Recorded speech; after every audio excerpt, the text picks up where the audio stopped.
Hi, everyone. Thank you so much for joining us today. Today, we are trying to talk about money. Money, money, money, money. Money is very important to my people. We're trying to talk about money today because whether you know how to make it or not, it is something that affects a lot of lives. And I'm really excited that you guys are joining us today.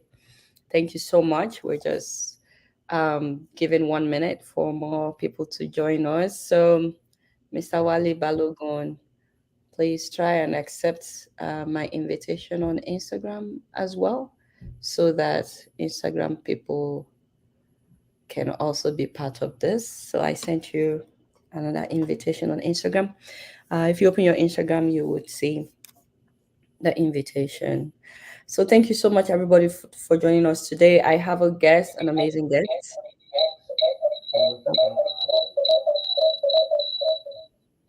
So you need to turn down your yes, you need to turn down your Instagram audio because it's echoing. So please and please turn it down so that it wouldn't get into this. Awesome. I see you on Instagram as well. So I have an amazing guest today that will be helping us in terms of getting our finances together. If we can get our finances together, we will be able to get our lives together, really. And the reason that I'm doing this is I want all my viewers to be financially independent because there's a huge power. It's empowering when people are financially independent. And so I want you to be able to touch lives. I want you to be able to live your dreams. And I also want you to be able to touch lives. So that's why we're doing this today. And I'm so excited to have my guest today. So I believe we have enough people that have joined us and that we should go live. We have 600 people watching us right now. And people are writing where they're joining us from. I see someone saying, money is all I need right now. That is sufficiency, Manuel SME. Your name, sufficiency, is a prophecy. You should have sufficient money, my brother. Oh, yes. So, um, someone said they are watching from Abuja. Somebody said from Manchester. Thank you so much. We do have about 650 people right now. So I think that we should so much. We do have it. I think that we should get started. So without further ado, I'm going to introduce my guest, and I'm really happy that he made the time. Normally, people pay him money to do what he's about to do for us on this show. So to be able to get him to do this for free, guys, you see, I'm going all out for you guys. So thank you so much, Wale, for doing this today. I'm really, really grateful. So please and please don't forget to click the like button. If you do that, or if you're watching on YouTube and you click the like button, then more people would see that this video is happening and they will be able to join us. So if you love your neighbor, like pastors say, please click the like button on YouTube to join us. Awesome. So now we have 750 people. I'm stylishly trying to ensure that we have 1,000 people to start, but we don't need to wait for 1,000 people. We can start. And without further ado, I'm just going to introduce our guest for today. So, Mr. Wale Balogun is a senior wealth management consultant, and he works with a firm in Canada, Calgary, Canada. He's an accomplished entrepreneur himself, and he's a driven professional with more than 14 years of leading industry expertise in helping individuals, helping families, and helping businesses to create, to manage, and to protect wealth. So he's not just helping people, but like I said, he's also an entrepreneur. So he's walking the talk himself. And he started out and he has successfully transitioned from a career in the oil and gas industry with over 16 years of international experience from Africa, South America, Europe, the US, and of course, Canada as an engineer and a field manager. Now, as a financial fiduciary with proven communication and networking skills. He has built fruitful partnerships with hundreds of clients, and he's been recognized several times by the institution that he's currently with. Honors and awards obtained include 2012 Ryan Westerman Financial Planner of the Year. I'm bringing you guys the Financial Planner of the Year. He's a four-time winner, 2009, 2010, 2011, 2012, four-time winner of the top developing consultancy, Calgary Bow River region. So he's really experienced, is what I'm trying to say. And that's just some of the awards that he has gotten. So his specialty, however, is helping high net worth professionals and immigrant families to create, manage, and protect wealth. Other professional interests also include strategy, governance, and leadership. But the one that I'm most excited about when it comes to Wale, my guest, is the fact that he's into martial arts, karate, like the ha, ha, ha. That's all I know. He's into taekwondo, hapkido, karate, and Brazilian jiu-jitsu. And he practices this diligently about 2 to 3 times every week. Mr. Wale, Mr. Wale Balogun, um, welcome to the show, first of all. And I think the reason you can do karate and everything else is because you're not worried about money, which is good. Somebody that is Maybe, thinking of oh, how to make ends meet will not be going for karate lessons. oh, no, So I I'm am sorry. Maybe that's why I do it. But thanks for the kind introduction. Thank you so much for joining us today. So, without further ado, I want to start out by saying that, my viewers, they are Africans. As Africans, we work hard. We work really hard as Africans. But unfortunately, a lot of people, they don't really have anything to show for this money that they're working for. So, people are telling me that it's echoing on Instagram. I'm trying to think of how to. Is it echoing when I'm talking or it's echoing when he's talking? I'm trying to know. Instagram people. So if you're watching on Instagram, please know that I also posted the link on my Instagram bio. That's actually the link where you'll be able to ask questions. So if you don't mind clicking that link, you'll be able to watch. You will also be able to ask questions when the time comes. So, but they said that it's echoing a lot. So I'm not sure how to go about that. I'm super, super sorry. I just want to make sure that we carry our Instagram people along. So, like I was saying, as Africans, we work really hard. We work really, really hard. And at the end of the day, a lot of people don't have anything to show for all their hard work. I see how it's echoing now. Oh, it's echoing from your end, Mr. Wale. Please turn down your phone, the audio on your phone. Just turn it down completely.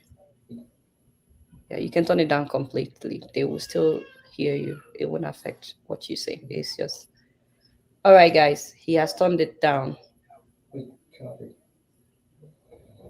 So yeah, he has turned it down. Please let me know. Did you turn it down all the way? Like completely, completely? Yes, I did. Okay. Working on it. So people work so hard, but at the end of the day, sometimes people don't have anything to show for their finances.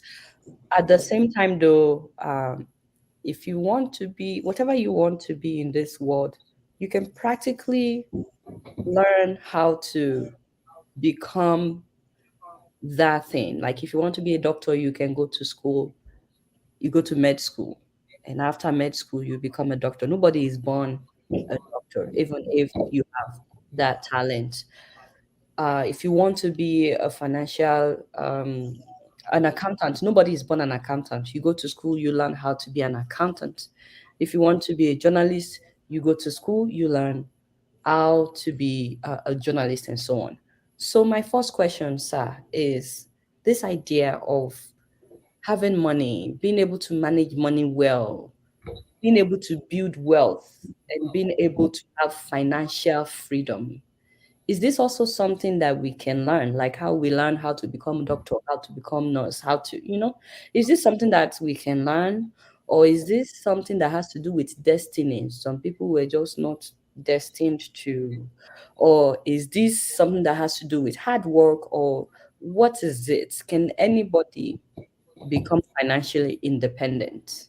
That's my first question. Well, like with everything, you want to be deliberate about it, and you want to start out by having a plan towards some goal. And the goal is different for every individual. But what I heard you ask is, a lot of it starts with habit. And a very common one is that most of us think that we should spend, or we get to spend and plan on saving what's left. Unfortunately, in the real world and everyday life, it doesn't happen that way.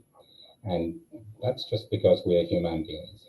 So, a very simple approach to this, simple but not necessarily the easiest to implement, is save and then plan on spending what's left.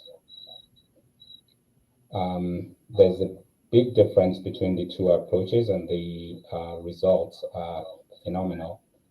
But like I said earlier, very simple but difficult to do.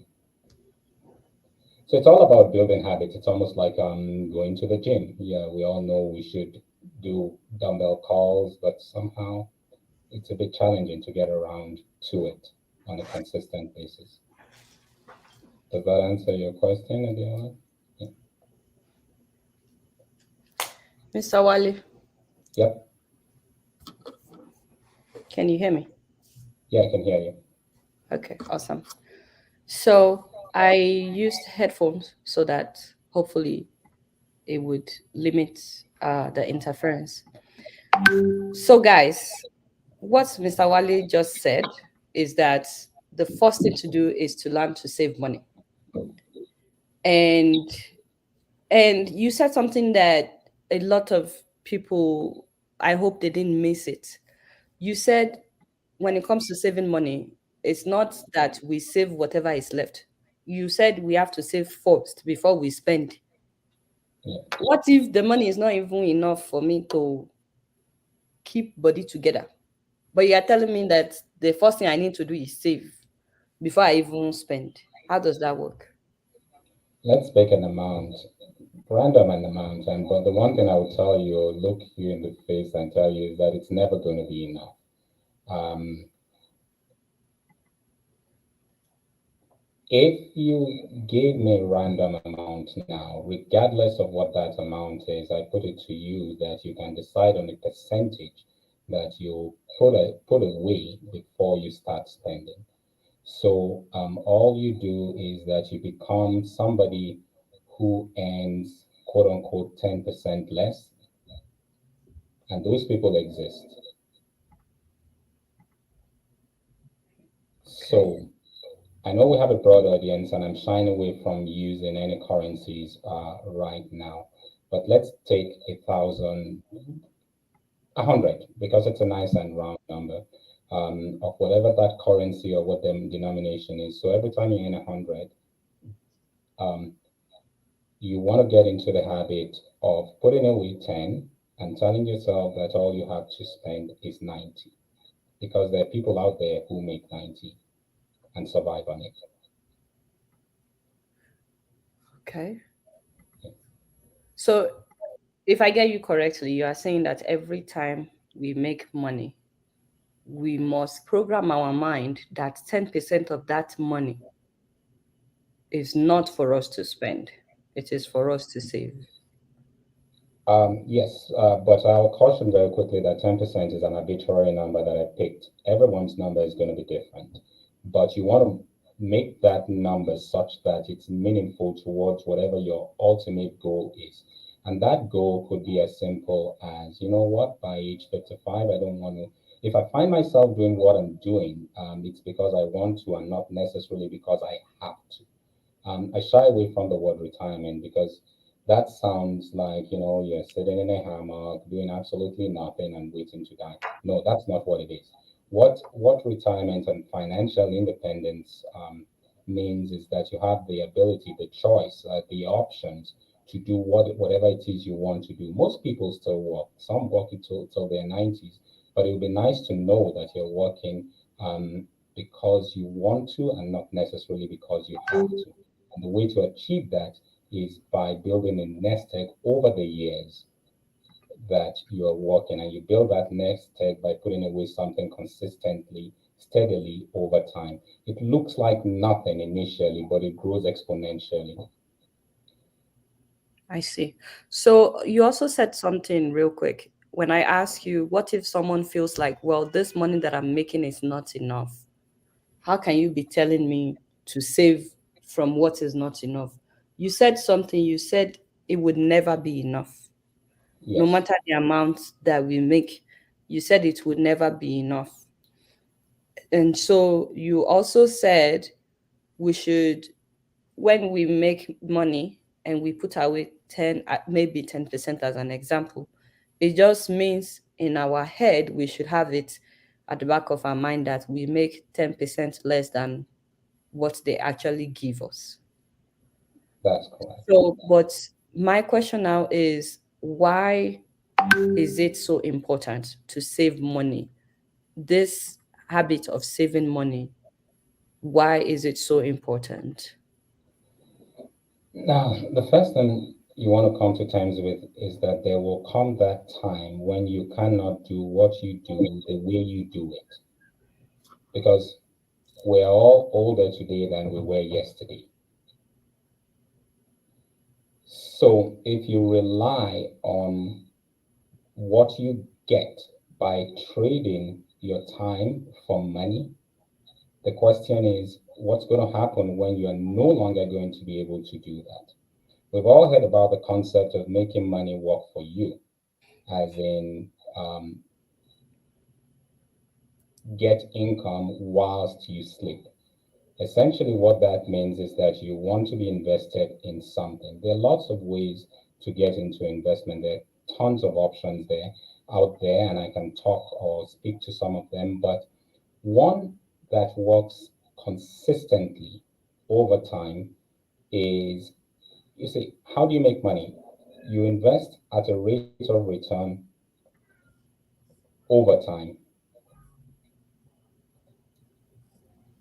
One thing that's debatable, or two things that are debatable, is what am I investing in and what's the rate going to be? But one thing that remains the same for everybody is time. And some people have that, especially the much younger ones. Yes, I know I also get the question, oh, I'm in my 60s, what do I do at this point? Depending on your individual situation, there will be several options for you. But most importantly, when you're looking at what towards a goal, say, for example, you look at your lifestyle now and you say, hey, am I okay with this? Or would I want it to be a little bit better in my retirement years? Then you work towards, then the goal in this case would be a very simple one. How much do I need to maintain my current lifestyle when I'm 55, 65, whatever that age is? Um, I'm And sorry then you to figure out how much you need to put away at a rate of return that's consistent with your risk tolerance. And what I I'm mean by that, sorry yeah, that I have yeah, to interrupt. They are saying they're having trouble hearing you. Do you mind putting the headphone back on? I think it's because we're using multiple. I think we should stay off of um, Instagram. I'm so sorry, Instagram people. Come join us on YouTube and on Facebook, please. We love you guys so much. It's been great, but we're having audio issues. So sorry, I need to stop the Instagram live. Love you guys. Bye. Okay. So I will upload the entire thing later instead of sharing this one.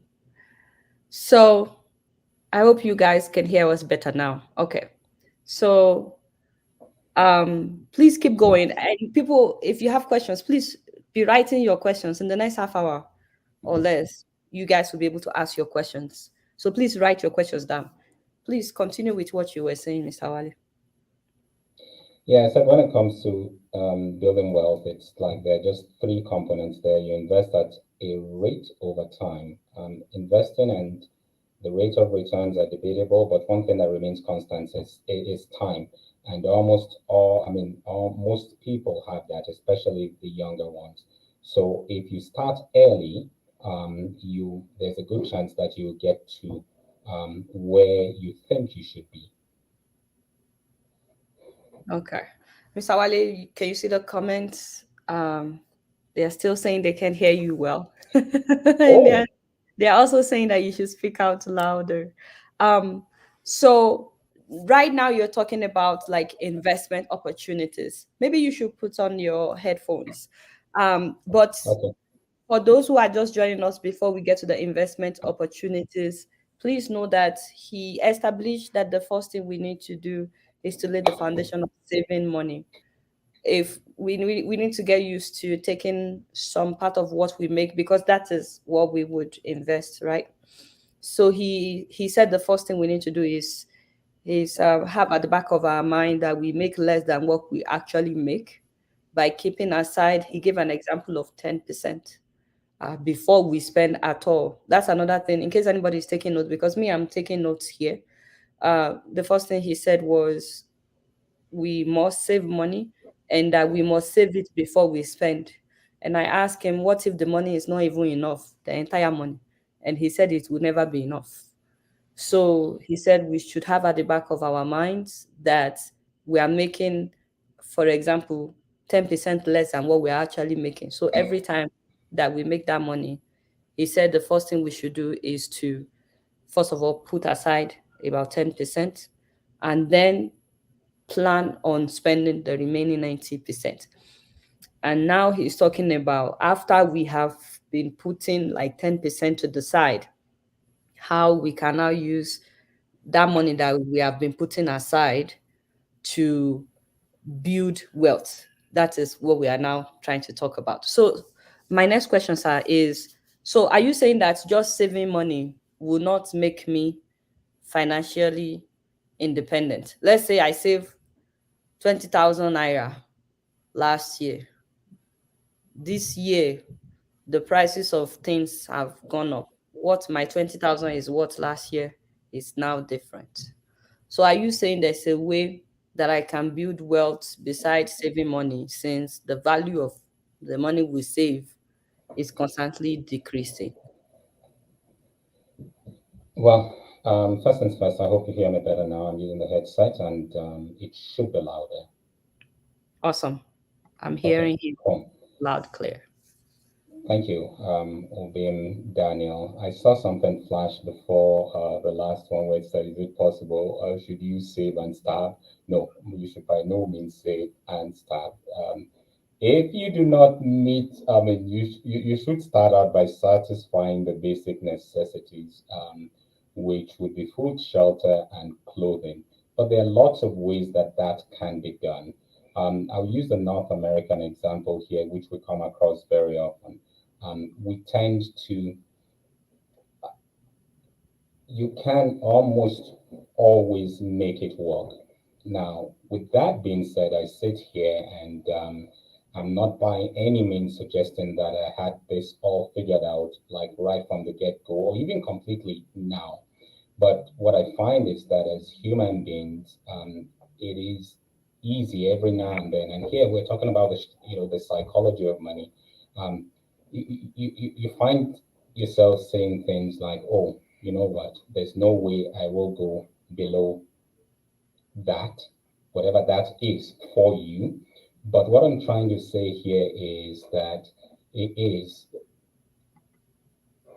you want to decide on what's truly important to you on the long run. Traditionally, we have a tough time looking beyond a couple of days, a couple of weeks, a couple of months. The big question is what's going to happen 5 years from now? What's going to happen 10 years down the road? And with that in mind, it's easier to do a reset when it comes to a concept as simple as the one that I just described. Yola, back to you. Did you have any questions regarding So that? you are being economical with your words. You're just keeping it short and sweet. That's fine. We'll still come to the questions from the people. So um every time that you talk, I try to process what you just said. So you are Mhm. saying that we shouldn't just think about now, like the gratification for today. You are saying we need to start thinking beyond today and start thinking about where do I want to be in the next 5 years? How do I want my life to, that those things will make it easy for us to discipline ourselves to save money. Is that what you're saying? Absolutely. I also hate to use the word discipline because discipline comes with the connotation of, yeah, it's punishment. No, it's not necessarily yeah, punishment.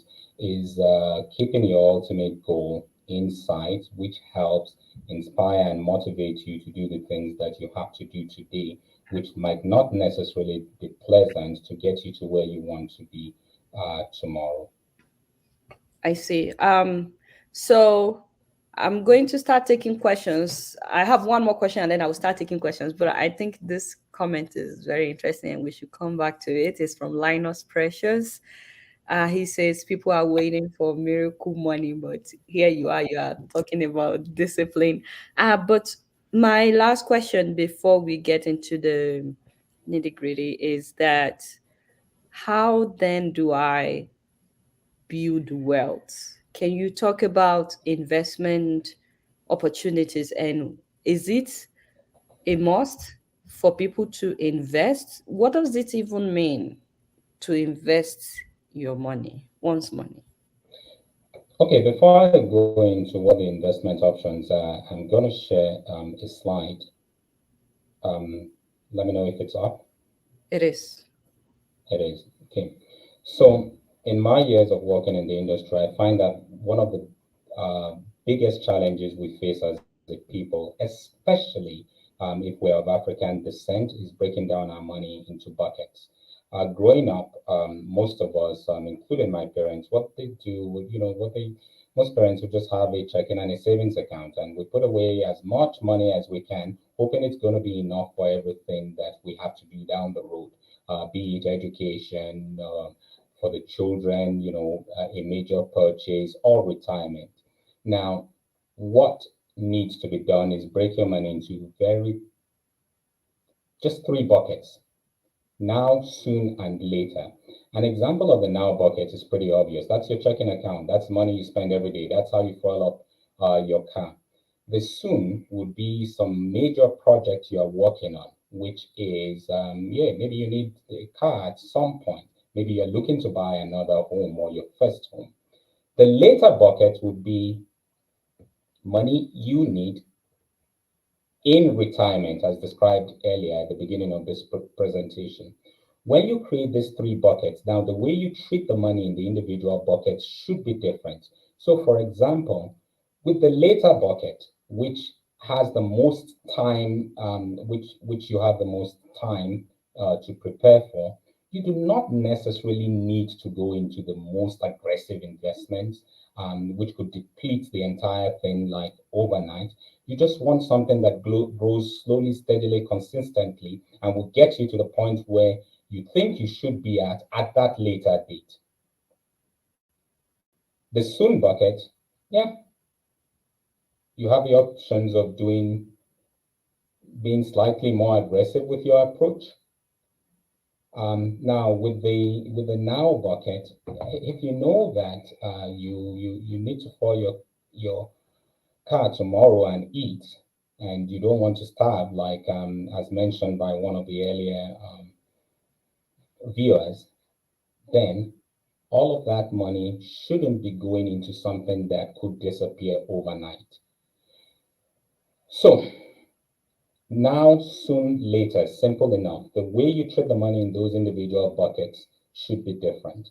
And I hope that explains it. Now, when you go to the investments, there are tons of options out there. The list is endless. And what I'm going to share with you is a risk pyramid that should be up in a moment. And what that is that it describes a couple of options that you might have when it comes to investing. Not all of them, but what I want to do here is, find it, is so for example, we are from fixed income investments, the equivalent of GICs, the equivalent of GICs. Yeah, you put money into that, your 100,000, regardless of the denomination, will always be 100,000, and you get something on top of it.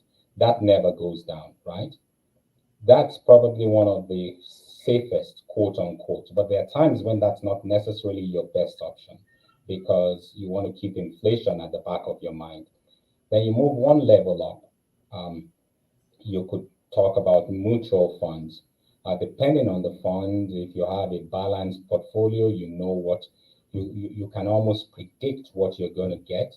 You move one notch up and you start picking individual stocks. It's getting riskier at that point.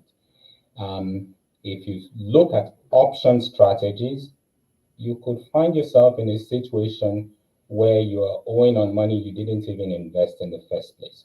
So you put 100,000, and at the end of the day, you have to pay someone 200,000. Now that's the risk pyramid. It gets even more interesting as you move further out. Now, going back to the three buckets, you you should be able, or you get to decide on what risk you're willing to take depending on the bucket you are investing in. I'm using very simple terms here, buckets. We all get that, we all get that. And I'm shying away from the big terms, but it's important that you understand your own risk profile. What am I willing to accept? At what point is this a no for me? If I put this amount of money away, will I be able to have lunch at the same restaurant I did yesterday? So understand your own risk profile before you get into different investments. Thank you so much. So I've seen a number of people writing things like saving money cannot create wealth. Please tell us how to generate wealth. But I actually, and I will let you speak on this, but I actually think that we need to develop that habit of not spending everything we make if we would learn to invest. Because if we are used to spending everything, how then do we invest? Also, saving money is not just for investing. I believe, especially if you're a parent, even if you're not a parent, one should always have something saved for times of emergency. It gives some kind of security. Do you want to speak about this? When people say saving money, I don't think saving money can create wealth. Please tell us how to generate wealth. This person just wants I'll, to hammer. Esa, William Gudoti, he just wants to hammer, so he doesn't want to save. What do you have to say to him? I'll start by asking, I mean, if this was an interactive session, the question we want to be able to answer is what is wealth? What does it mean to you? There's a good chance that your interpretation of wealth is a fat bank account. And maybe there is more to that, or it means a little bit more. If you make $1 million and you spend 1.2 every year, you're not wealthy. If you cannot do the things that you choose to do and you're a slave to an institution, um, you're probably not wealthy. So the first question that needs to be answered is what is wealth? What does it mean? And maybe this is when I would turn the tables around, go back to Dale and say, hey, what do you think wealth is? So it's not coming from me. You want me to? I think Yeah, what is it? Yeah, I think it's having freedom to be able yeah, to do what you want, and in order to yeah, do that, you need money yeah. be able to do what you want. And personally, I think if you are used to spending all your money, then you won't have that security. And so I think before you can even build wealth to get out of the rat race, I think is the very first discipline is knowing that you are not supposed to spend everything you make, regardless of whether or not naira keeps depreciating. Because people are writing in the comment section that the value of naira keeps depreciating, regardless Yeah. of whether naira is going down or up. I think one must first of all cultivate that habit, which can be hard for some people. Some people, their parents never taught them this. Some people, maybe even the spouse that they have, believes that money is to be spent. In Yoruba, we say "nina lowo." So some people are not used to having money at hand for a long time. Once they have, and I know some people that once they have money, it's as if their hands are itching to spend it. They don't. So it would be hard for someone like that to build wealth, because even if you invest, let's say somebody like that, you put a huge amount of money into real estate or something. If you invest and money comes in, you would keep doing the same thing. So I don't know whether I answer that question right, because me, I'm not a financial guru. I'm also taking note. I'm also trying to be financially independent by watching this. I'm I not. think, yeah, I think you're spot on. But what I find whenever I have conversations like this is that there's a little bit of a misconception about what I'm going to be talking about. Um, there are times when, what people expect to hear is the next big tip. What should I be investing in, right? That will double my portfolio in 3 months.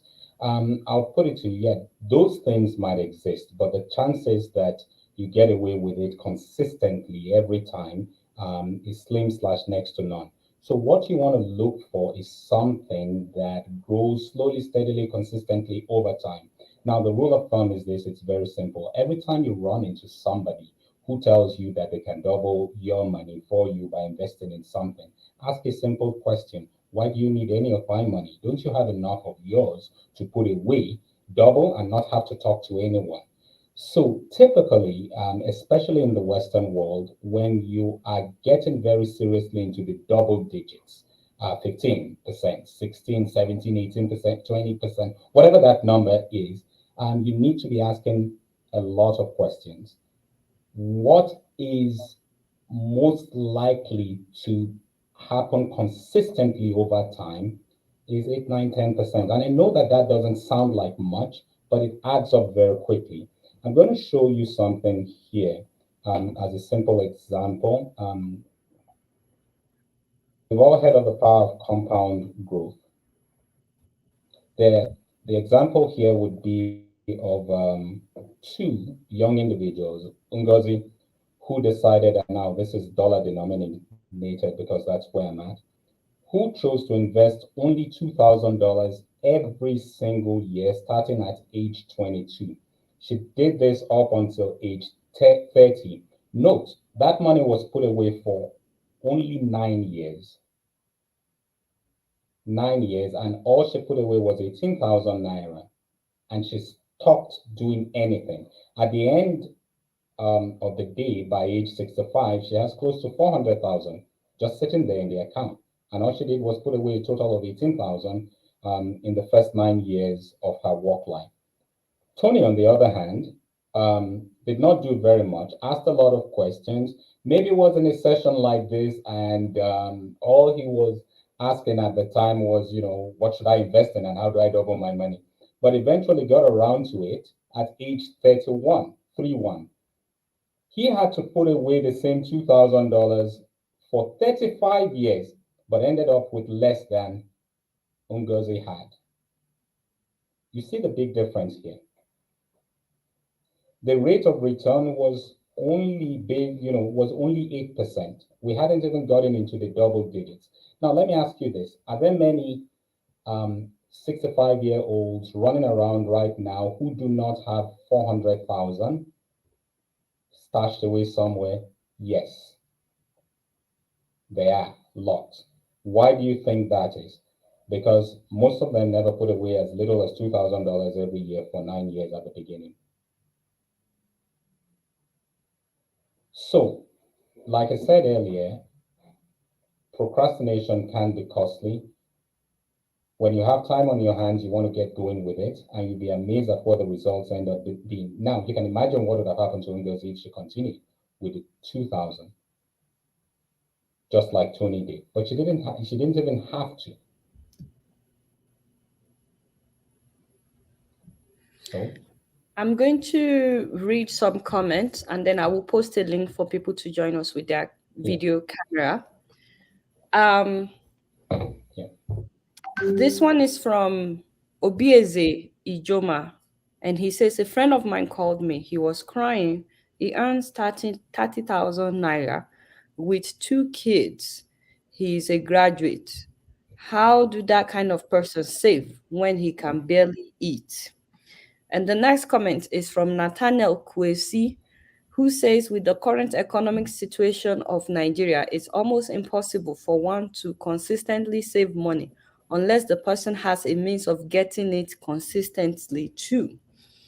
So the third comment is from Oludare Michael, who says, I think what people are saying is to ask what investment options are available to help become wealthy over time. So I want you to say something about the first two comments. When people say that the money that they are making can barely keep, is barely enough for them to keep body and soul together. And I know that you addressed this at the beginning, but maybe they were not online at the time. When people say that the money is barely enough for me to take care of myself and my children, and now you are telling me to save so that I can now use part of what I save to invest. What do you have to say to people like that? obviously, when I say we, probably missed a step when we start talking about saving, because the assumption or the underlying assumption is that there's already some income coming in that takes care of the basic needs. That's the underlying assumption, which I know is not necessarily the case every single time. Now, if the income is not enough, then one of the things I have been told, and this is not necessarily my area of expertise, because I start with the assumption that the basic needs have already been taken care of, and then what's next. But what I've heard in the past is that you want to come up with a way to actually create value. I'm not going to go into our country's economic policies, but um, find a way to create value for somebody else, which might in at some point turn into the income that you're looking for. It does not necessarily happen overnight or immediately. You might have to keep at it for a while, but figure out a way to create value, because I hear a lot of I want money, I want money, I want money. But the question is, what value are you creating for somebody else that would get them to give you that money that you're talking about? So you are talking about like how to create a source of income now for those whose income is not enough for them to feed, not to talk about saving. Now you are saying that one of the ways that people can create an extra source of income is by creating value. And by that Yeah, you mean they should see a need and meet and the meet need, it. Yes. exchange for money. Yeah. So, can you break that down for people that may be wondering, oh, it's easier said than done? How do I uh, see a need and meet a need? Go out there, identify a need, and come up with it. Could be as simple, and now we're going into entrepreneurship. Now, depending on the country you're in, I've seen things like as simple as like young people detail vehicles from house to house. There's a need to have clean vehicles, and there are people who will be willing to pay for that service, right? And then we have young men and women who drive around and do this door to door. They get paid for it.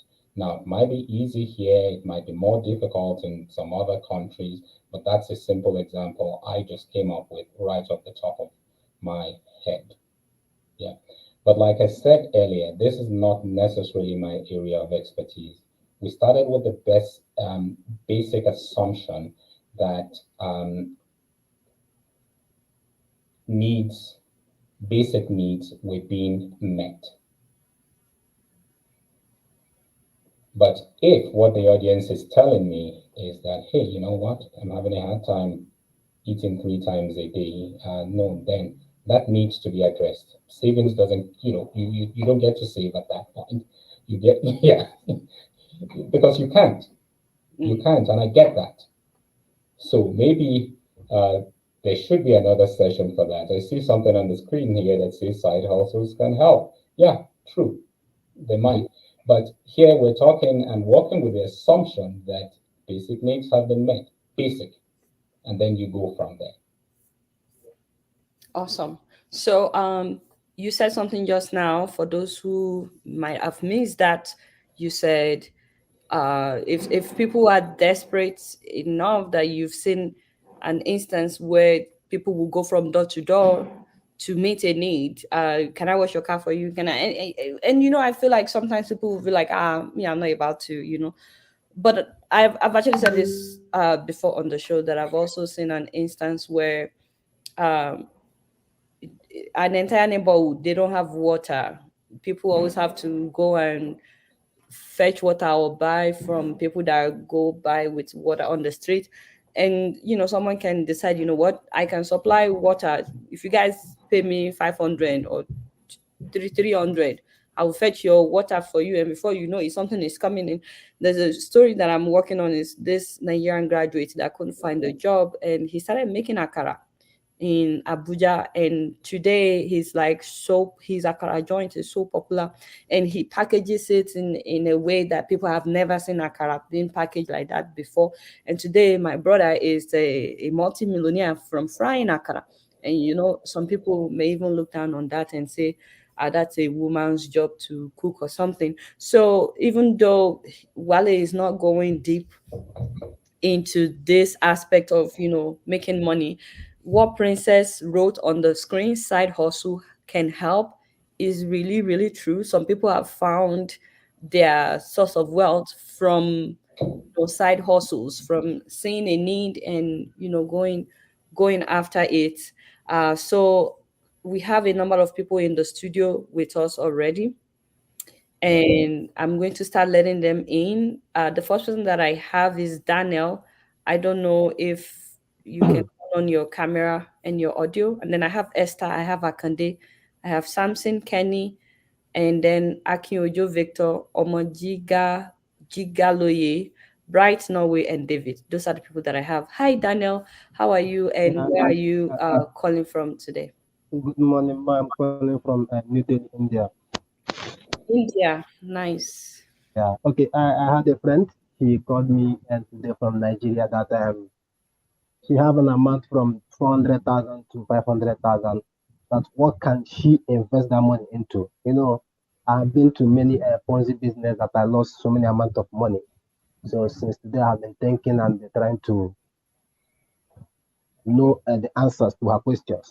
So I'm very, very grateful to join this program this night. So I decided to ask this question: what can somebody invest from 400,000 to 500,000 that can be giving her maybe a little amount of money every month that has maybe a little bit risk?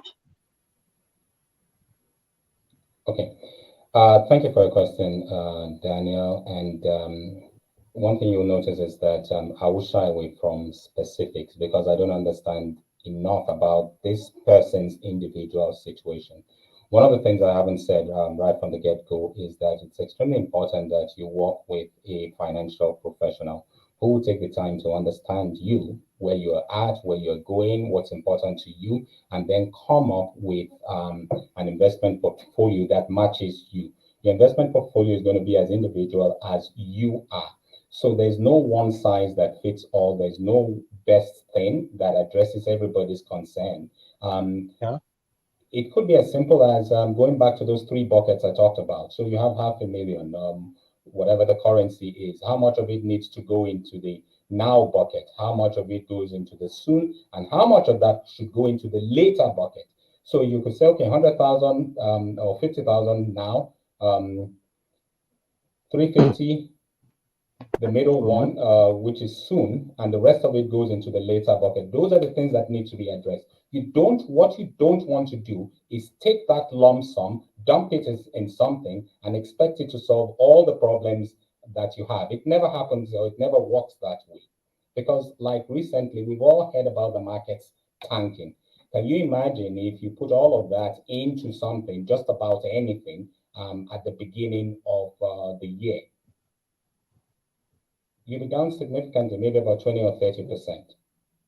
Yeah. So there's no one answer to that question because we don't have enough information. Now, I'll leave you with this. It's like if you walked up to your doctor's office and Okay. he or she didn't say anything to you, didn't ask you any questions, pulled out his syringe, loaded it up with something.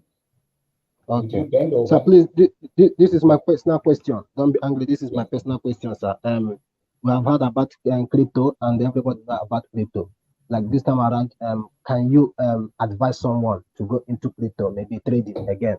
Because me, I have tried to do that maybe some time ago before I stopped. But this time around, I don't know the current situation of things going on concerning crypto and the rising and the falling of crypto. But can you advise someone to go into crypto this time around? I'm going to make assumptions based on what I see here about, your age. I would say relatively young. It's easy to say that compared to me as an example. What I find, and I was speaking in general term now, what I find is that yes, a lot of the younger generation get into this without understanding completely what it is they are getting into. And what I mean by Yeah. understanding completely, it's like the risk involved. I dare say that most people do not have the risk tolerance for that investment product. It's great when it's going up, but what happens when it declines by 52%, like it has done, most of them have done year to date? So that's why I said the first thing you want to ask yourself is what's your risk tolerance like before you go into something like it? If you cannot Okay. stomach a 52% decline, then you as an individual have no business with that. There are people who can because they have other things in other places. But if that's all Yeah. you get, you have, then probably not. Okay. Okay. Thank you very much. Thank you very, very much, sir. I'm very, very grateful to be in this live show. So thank you, and Thank I'm you, grateful. David. I mean, Daniel, Thank before you, you Daniel. go, I just wanted to say for your friend that has the 400 to 500,000, there are all kinds of investment opportunities. But just make Yeah. sure that she knows, she does her research really, really well before investing in anything. I will hate for her to lose even 1 naira. And she Okay. doesn't need to invest all the money at once. She can invest a little and she can also diversify. She can invest in real estate, for example. The only thing is in Yeah. Nigeria, she's in Nigeria, right? The only thing Yes, is ma'am. Nigeria, if you buy real estate in a place like Lagos, would appreciate much quicker, for example, than if you buy in a place like let's say Ogbomoso. So if Okay. I buy a plot of land in Lekki in the next 2 years, it would have appreciated more than if I buy in Ogbomoso. But can you buy plot of land in Lekki with 500,000 naira? No. So, but No. Yeah. if she can co-invest with other Yeah. people, because I've seen instances where people would, like friends, sometimes as friends we shouldn't just talk about who is getting married to who, and we shouldn't just gossip about things. Sometimes Yeah. as friends we should call each other and say, how can we all be financially independent? How much do Okay. you have? Can we put it all together and buy land in, you know Yeah. what I mean? Imagine if she has three other girlfriends like that. all of them, Yeah. 500 naira, and they all come together, that is 2 million naira. With that, they will be able to buy something, even if it's not in Lekki or somewhere, and then they need to do their research Okay. before If giving you're their talking money to about real anybody. estate, talking about real estate in Nigeria. Okay. Some maybe this is almost 1 year, and I Just bought an a land. example. I'm It's from just Imo State. Real estate is also a big risk. I'm from Imo State. It I have is. been to That's why I said it's just an example. I'm not saying that she should go. I'm saying there are different some, options. some There's real estate, there's stocks. She can get into stocks. I've advertised Money Africa. That's a company that is based in Nigeria. Money yeah. Africa. And they can help her when it comes to buying stocks and stuff. They can educate her before she gets into stocks in Please, man, Nigeria. let me before I go, let me ask you this question. I want to know more about shares, how to buy shares. You feel free to contact Money Africa. I've let them know that you're coming How, from how me. can I get how can I get their contacts and They are on Instagram. Just send them a DM on Instagram, Money Africa, they are and reliable and they don't invest money for you. They educate you about how to invest your money. Just look wow, for Money Money Africa. Africa on, yes. Yeah, they will charge you money. I think it's 20,000 naira or something for a, There is no problem. yeah. Once If I learn and I from them, then I interviewed will them. not make mistakes. I've brought them on this show twice. So tell her to research Money Africa if you want to go into stocks and stuff like that. Sorry, yeah, we need Okay. to let other callers as well. Thank Thank you you. very much. Yeah. Thank you very much. Thank you, Daniel. All right. Bye. Yeah. Okay. We have Miss Esther. Please turn on your video and your audio. Hi, Esther. Okay, we have Akande while Esther is turning on her camera.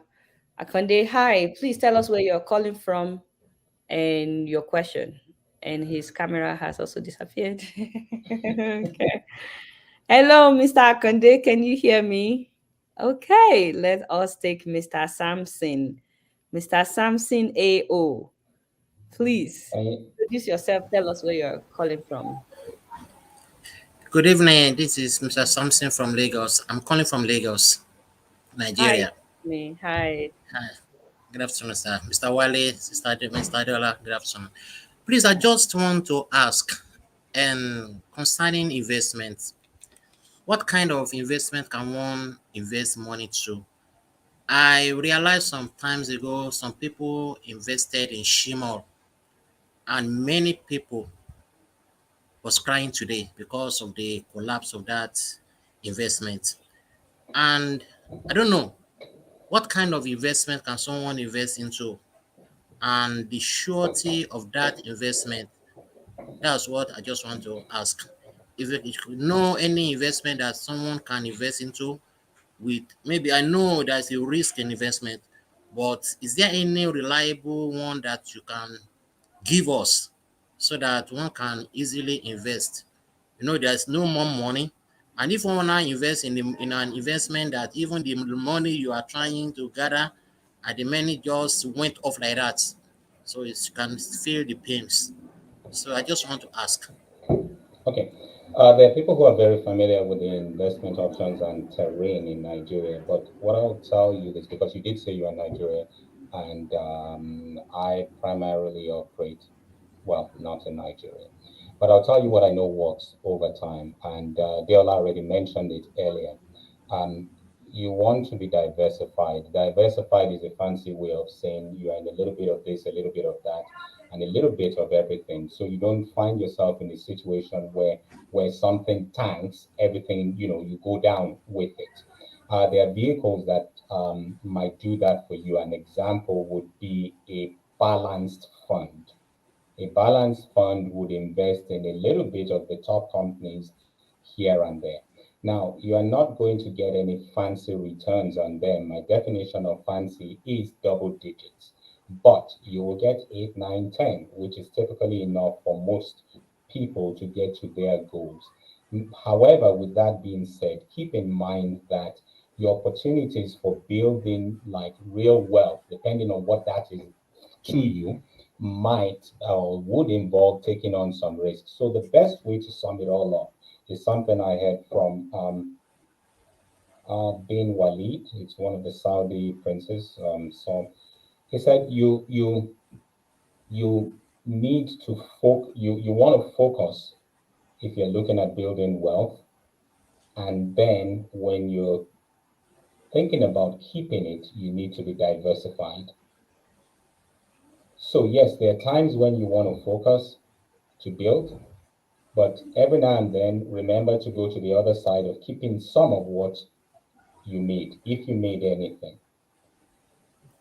So the short answer to your question is,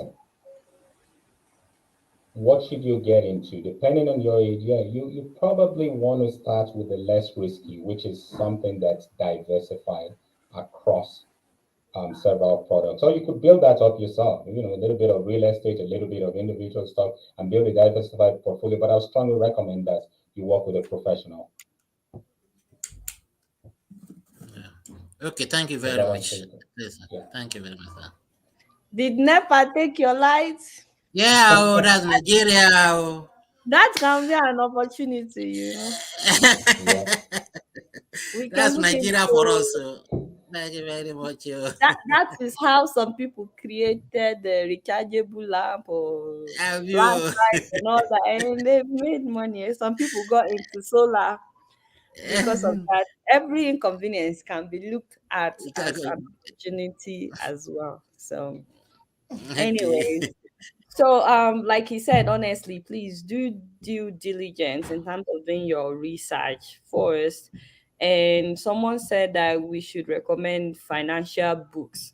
I think that is one of the ways of knowing about investment before getting into investment as well. Wale, can you please recommend some books on finances, especially that can help guide people that want to go into investment? The first one that jumps out at me is Rich Dad Poor Dad. I read that years ago. Many of you have heard Rich about it, dad, and poor dad. yeah, the reviews are great. Millionaire Next Door, a lot of that will be applicable to North America. Rich Dad, Um, Poor Dad, yeah, Millionaire Next Door, by David Bach. Millionaire Next Door. Yeah, and you give me time to come up with it. I'm sorry. No, I'm telling you, Uncle Samson, you should look into these books. But maybe you already Okay, have all just of these books. no, just help me to post it to the YouTube page, sir, man, so Okay. we can get the topic directly there.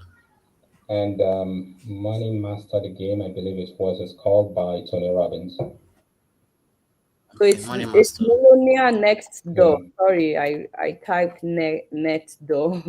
Next, though. Yeah. Next door. Please check Millionaire out all Next the Door. yeah, I think when people read these books, it does something to our minds because um I also feel like a lot of people are just looking for like a solution to just hammer, you know, Yeah. what I mean by to hammer now.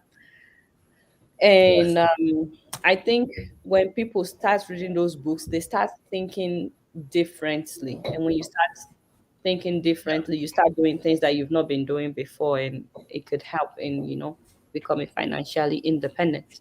Thank you so much for joining us. Thank you very Mr. Wale, much. yeah, thank you. In regards to your Yes. time, I can see her. You wanted to say something on this, right? Yeah, absolutely. A lot of the questions have focused on investments, but I just wanted to remind everyone that the investments are just a small piece of your complete financial life. Um, what happens if you're not able to go to work tomorrow? What if, like we say back at home, God forbid you get hit by a truck? What happens to the family?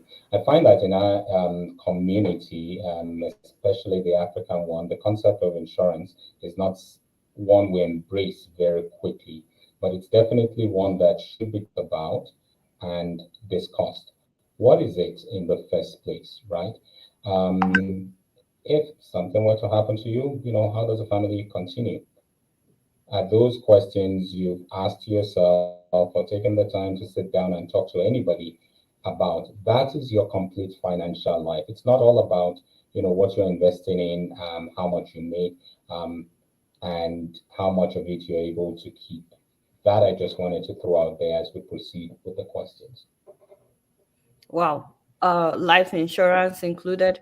You just said something now that Absolutely. a lot of people don't think about, that if anything should happen to you today, how will your family Yeah, continue? You said this is a conversation people don't. Yes, in Nigeria, for example, people don't talk about this. We will say, we come against the spirit of death, or, we say back to the sender. We don't want to talk about any possibility of such, yet it happens every day.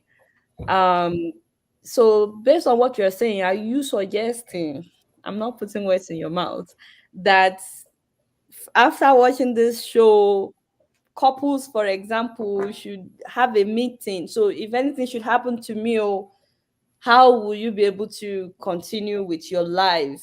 And maybe we should get life insurance, for example. Like here in America, you can get a life insurance so that if anything happens to you, your loved ones don't have to be raising money for like funeral and so on when they are grieving. They're already grieving. And every now and then we see people that will be, trying to raise money online. I feel like it's a lot to deal with when you're already grieving loved ones.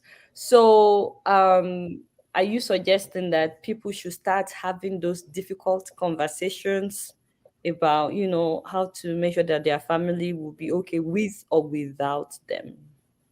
absolutely. That's exactly what I said. And an extension of that is that we also see people, and this is also common in our community. Yes, they make lots of money, quote unquote, shying away from the world wealth at this time. But unfortunately, it all ends with them. What that means is that typically there's no plan to pass that on to the next generation, which may or may not be a goal, but it's not great that whatever wealth you build up, especially after all the hard work, just ends with you. Why do your children have to work as hard as you did, if they have the option of continuing with your legacy? Or so that's something too that doesn't happen very often. There should be a plan to ensure that wealth is transferred to the next generation. And maybe that is one of our biggest challenges as a country. I know you have a broad audience, but I'm talking about what I know, which is the the Nigerian audience. But I think it's fair to assume that that is the case for most of the continent. So we don't pass our wealth down to the next generation. No, we don't. For the most part, and that's unfortunate. A lot of times it just ends with us. It's always nice to be able to build up something, and then maybe things will be easier for everyone as individuals and the country in general. Wow. Mr. Kenny Akonde, thank you for joining us. Where are you joining us from? Hello, guys. My name is Ken Akade. I'm joining from Edmonton in Canada. Hello, Mr. Wale. Hello, Adiola. Thank you Hi. guys for putting this together. Oh, that's not Yeah. so far My away from me. oh yeah, and I was also hoping that Adiola would share your contact. So if we want to have a similar section like this, maybe as a church or a group of people, it would be so nice if she can share your contact. Definitely. Um, I'm going to put his email in the comment section right now, but all right. just for you to have it written down. Wale, do you want me to give him the info? Absolutely, yeah. Info, Okay. yeah, Mr. Wale, So, I will shoot you an email just after this program. all yeah. right. Yeah. So my question would be: would it be safe for those who probably are into mortgage system to want to hold on to that as their retirement package? You know how it is in North America that the biggest investment most people would ever make is a mortgage, and after paying their mortgage, all they have left is what will run their family. So will it be safe to to assume in the situation where someone can probably not go into GIC, you can't do mutual fund, you can't do stuff like that. Like, would your mortgage be safe to say that would be your retirement package? For most people, your mortgage is not an investment. It's the house you live in, you build equity over time. The reason why it works so well is because it's fairly predictable. You put money into it and you build equity over time. But the question is, how much is the mortgage? If you are in a $125,000 apartment, and I'm using Canadian dollars here, which both of us should understand because we're here in Canada, and you end up paying that off, it's definitely not going to be enough for to live on in retirement. If you have a $5 million mortgage and you pay it off and you plan to live off that, yeah, then that works. So it goes back to what I said earlier, and I don't know if you logged on. These answers as individual can be as individual as you. Because the other set of questions that need to be asked is how much are you looking to spend monthly in retirement?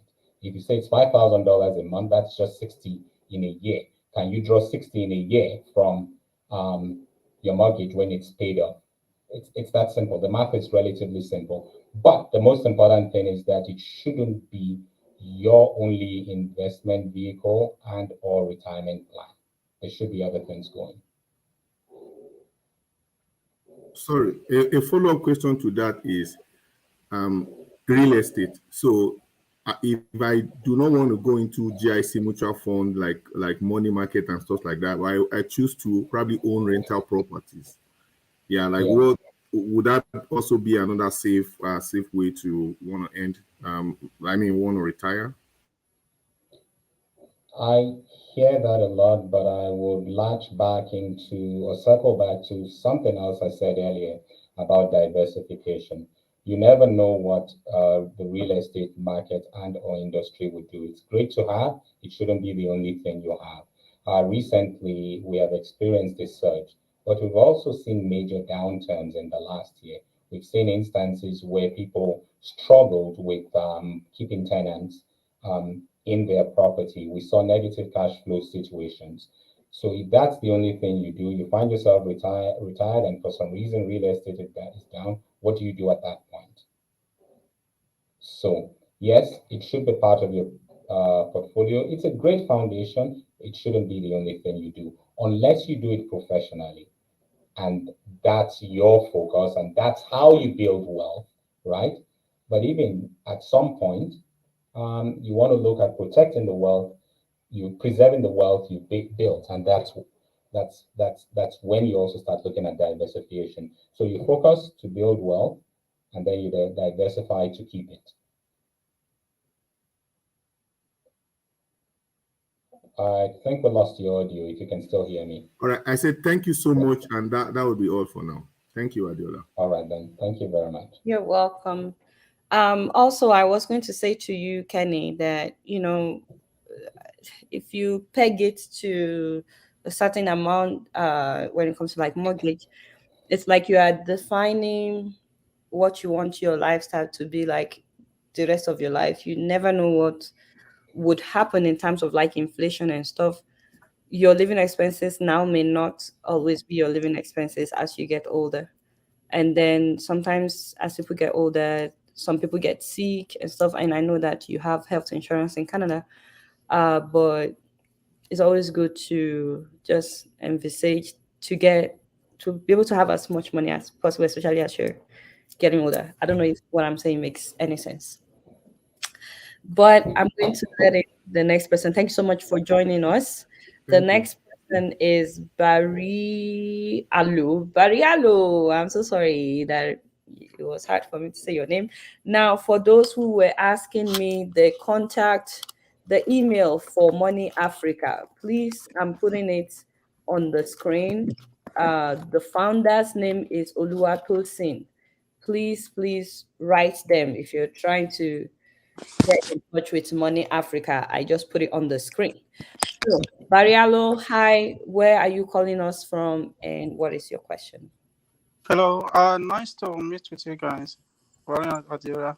And calling from Canada, Where in Canada? Saskatchewan. Ah, Oh, nice. cool. Yeah. So I'm a bit closer to Wale. So You are. yeah. So my question is this: let's say you have an mutual fund investment profile, and you set your risk tolerance to be a bit aggressive, and in that process, you because of the way the market is going right now, you are seeing some negative value. Does it make sense to change that profile at that point to make it more a balanced profile? What would your advice be? I'll go back to sharing the same slide I shared before, right, the three buckets, and you're going to hear a lot of this. Now, at the end of this presentation, if that's the only thing some of you take away, great. Short answer to your question, would you change it? It depends on which bucket it's in. So, if it's your long-term bucket, your later bucket, you're in Canada, so I'll be more specific. It's an RRSP, Yeah. okay? And you're in a you're in a well-balanced and actively managed portfolio. Yes, it's down. We know it's going to go up at some point. You don't need that money now because it's not your nine now bucket, then you leave it to do what it has to do. We all know that the markets, especially balance and aggressive, yeah, it goes up, it goes down, but overall it's always up. So if you don't need it and you set out, I mean, you had this structured correctly right from the get-go, then the fluctuations we have experienced in the last couple of months shouldn't mean anything to you because you are in the later bucket. Now, if that money was in the now bucket, you might have a problem because you wouldn't be able to eat at the same restaurants you've always had lunch at, right? It's significantly down. That's why separating it into the three buckets is extremely important right from the get-go. So it all depends on where it's at, Okay, that's which of the good. buckets you're talking about. Yeah, Okay, that's good to know. good. So did that answer your question, or did you have a follow-up question? Yeah, I'm very much familiar with most of these things. But I was just asking the question just for the sake of somebody else, because I sometimes when this advice is coming from somebody else, it makes more meaning than sometimes when it's coming from you to somebody straight that may probably don't understand the whole thing. Because again, at the end of the day, uh, to every investment, there is that up and down that comes with it. So thank you so much. You're welcome. It's easier said than done when you're looking on the outside because a lot of things, one of the things you have to manage is your emotions. Your emotions come into play. And that's one of the most challenging things to deal with when it comes to investing. That's probably why it makes sense to work with a professional. They do not necessarily know more than you do. A lot of times they do, but the biggest job they do, the biggest role is managing your emotions. They are the ones who will be able to tell you, say, hey, you know what? Yeah, I know it's down, but when we talked about this, we put this money aside for age 55, age 65. They remind you of that initial conversation, and it's now easy for you to say, oh, yeah, that's true. And by which I don't need to worry about it now because I'm not going to be touching it anyways. And I have enough in my now bucket to deal with the things that I have to address today. Uh, Thank you so much. Thank you so much, Adira. Thank you. You're Thanks for welcome. coming on the show. So the next person is Austin. Austin, please tell us where you're calling from and what your question is. Hi, Austin. Please turn on your camera. Hello, Adiola. Hi. Good evening. Good Good evening, Mr. Good evening. My name is Justin. I'm calling from South Africa. Mm. Yeah, I've been here for about 4 years, and recently things started like going south, and everything I make here has been going into biz. So it has only covered for my bills, and I decided to sell a property in Nigeria and invest in anything that will hand me something that I'll have to just stay back in Nigeria and won't have to travel out of Nigeria for the meantime. So I don't know what should I invest in, and I think if I sell the property, I'll be able to have a capital of like maybe 15 to 20 million, between 15 and 20 million.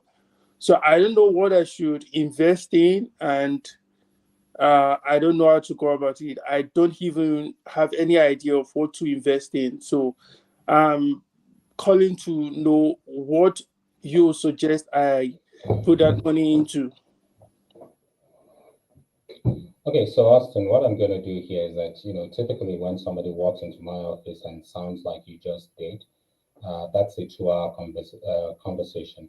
And unfortunately, we don't have the luxury of that now, today, and we're going to try and compress it into 2 or so minutes. Now, I'll ask you this, a couple of things to start thinking about. It's like, what's truly important to you? What are your goals? What are you trying to achieve? What are you looking? It's like, what's next for you? Okay, We I all want, think yeah, we all want money, right? It's like, but what do you want it to do for you? okay, I just want to go into business, like maybe invest in a business that will help me something like I'll become very big in the nearest future. So that's my plan for the now. What is There'll be lots of questions here, and I will cut it short pretty early. What is big for you? Own a Okay, corporation, have franchises. and that's the confusion here because I really do not have any idea of what to invest in, What to do? whether So, franchise, whether production, whatever. I don't know. I didn't have any idea of what to invest in. so I would say, what are the things that you're passionate? Ask, and this is not like coming from an advisor. This is more from a general coaching standpoint. What are the things that you're passionate about that come to you naturally? You don't have to answer on the show. What is it that you enjoy doing that provides value to others, and by which you might end up getting paid for it? That's probably where you want to start. You don't want to go into something just because you think it will make you money, because there'll be times when you don't make money, and the only thing that will keep you going is the fact that you actually enjoy doing that thing, and it will get you through the lows. So, think about something that you truly enjoy doing that does not feel like work to you, that provides value to others, which they would pay you for. That would be a great place to start. Now, this goes back to what I said about building wealth by focusing on something. Yeah, it should just be one line you focus. But the moment that begins to grow, then you look at protecting and growing what you have slowly, steadily, and consistently by diversifying it by investing in diversified portfolios. So that would be a good place to start. Okay. Okay. There is no one. If you are looking for a single answer, hey, go put your money in crypto or go try this. So that's an answer that can be given, but that's an answer that definitely does not work for everyone. In fact, it doesn't work for most people. Yeah, I've never tried crypto, but the risk involved. I fear the risk involved. I use that as an example because it's been brought up today. Definitely, and by no means a recommendation in any way, shape, or form. If anything, the truth is that I shy away from it. Thank So you, we have thank you very, Abiola back. thank So, you Nice to very hear. much. Austin, Yes, ma'am. just to reiterate what he just said, think think a lot about what you are very passionate about, something that you enjoy doing, whether people pay you for it or not, and that can also bring value to somebody else, something that they can pay you for, but something that you don't feel like you are working when you are doing it. like something that comes to you naturally. You have to be passionate about something. Um, some people will sing for free, whether they get paid or not. But Yeah. now think about getting paid to sing when you already enjoy singing. You know, you don't feel like you are working. Some people are really into fashion. They know how to dress you up. And so people like that, when they tell you that they are designing their own outfit or something, they don't feel like they are working because they're passionate about it. Some people are really into cars, and before you know it, they start selling cars and stuff. Or, I'm just trying to reiterate what he said, that instead of just fixing your eyes on the, getting big, like you said, think about your happiness. Like, what is it that you enjoy doing that you can now, because if you enjoy doing something, like you said, there will be low times. So you won't give up if things are not picking up quickly because you enjoy doing this thing anyway. So he's suggesting that it's a good place to start when you think about something that you are already in love with, and then you turn it into business. If I like food and then I open restaurant, it doesn't mean I will eat all the food in the restaurant, but I won't feel like I'm working when I'm preparing the food and stuff. Do I need to mention that it would be nice if it's legal too? And it has to be legal. Well, of course, whatever it Yeah. is that you decide to do should be legal. And I think Moon Goddess type this because of you. Don't just focus your eyes on big things. Put your eyes down, as in look inward. Think of how you can add value to the little things around you. And then I think your answer would be found in there, instead of just thinking how to make money, how to multiply your money. Think of how to meet a need with something that you enjoy doing, and then you would find your answer from there. And then that way, Taking. we don't have to be liable for anything. If Wale Yeah. says put your money in crypto and then crypto is not doing well, you say, it's Wale. Oh." If I say put it in real estate and then you didn't get your money back, you say, it's Adiola. But this way it would be you coming up with what you want to do. Yeah. Thank you very much, Adiola. Thank you, Wally. Thank you. That'll be Thank all. you Thank you very very much. Great much. question. Thank you very much. Awesome. So I'm going to read a few comments because right now there's nobody else in the studio. I'm really happy and grateful for the people that joined us in the studio. So it looks like there's nobody else that has questions. But I'm going to read a few comments that I saw. So if there's anybody else that wants to, we've already been on almost 1.5 hours. So that's good. Can we keep going, Wale, or you're done? Sure, sure. Okay, okay. By the I'll send an way, invoice later. oh, sure. No. And shout out to your son, Michael, by the way, who has been helping us with the slides. Thank you so much, Michael.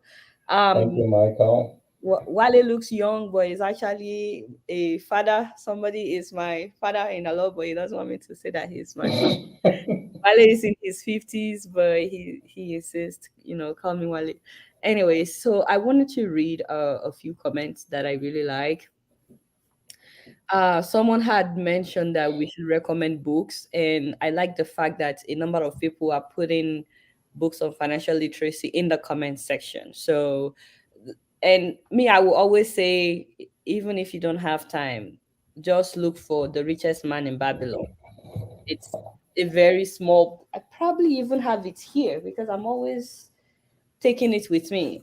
The richest man in, oh, look at that, it's in my backpack. Richest Man in Babylon. Look for that book if you don't have time to read a lot. It's a very small book.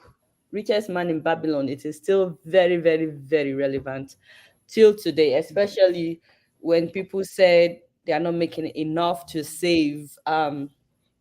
This book says the same thing that Wale had said, that no matter how much you make, it would never be enough. Even if it's the minimum wage that you are making, start putting aside 500 naira. That's it every month. That I'm not touching this. So thank you for putting books in the comment section. If you can put in more books, so if you want to know books on financial literacy, you can either Google or you can look in the comment section. But this comment is from Dio, and he says people must be willing to deprive themselves to achieve solid financial base, just as you cannot gain muscles without lifting weight consistently. So a lot of what we're talking about today has to do with discipline. So I do understand that in some situations people are not making enough to even get in that habit, but in some situations people just need to cultivate that habit of disciplining themselves. Um, the other one that I will read before Akin. So we have someone in the studio by the name Akin. This comment is from Omisade Ayoade, who says real wealth comes from having an entrepreneur spirit. Money saved in bank account can devalue, but finding and meeting the need of people will grow your finances and create wealth for you. So thank you so much for saying that. Akin, hi, where are you calling from and what is your question?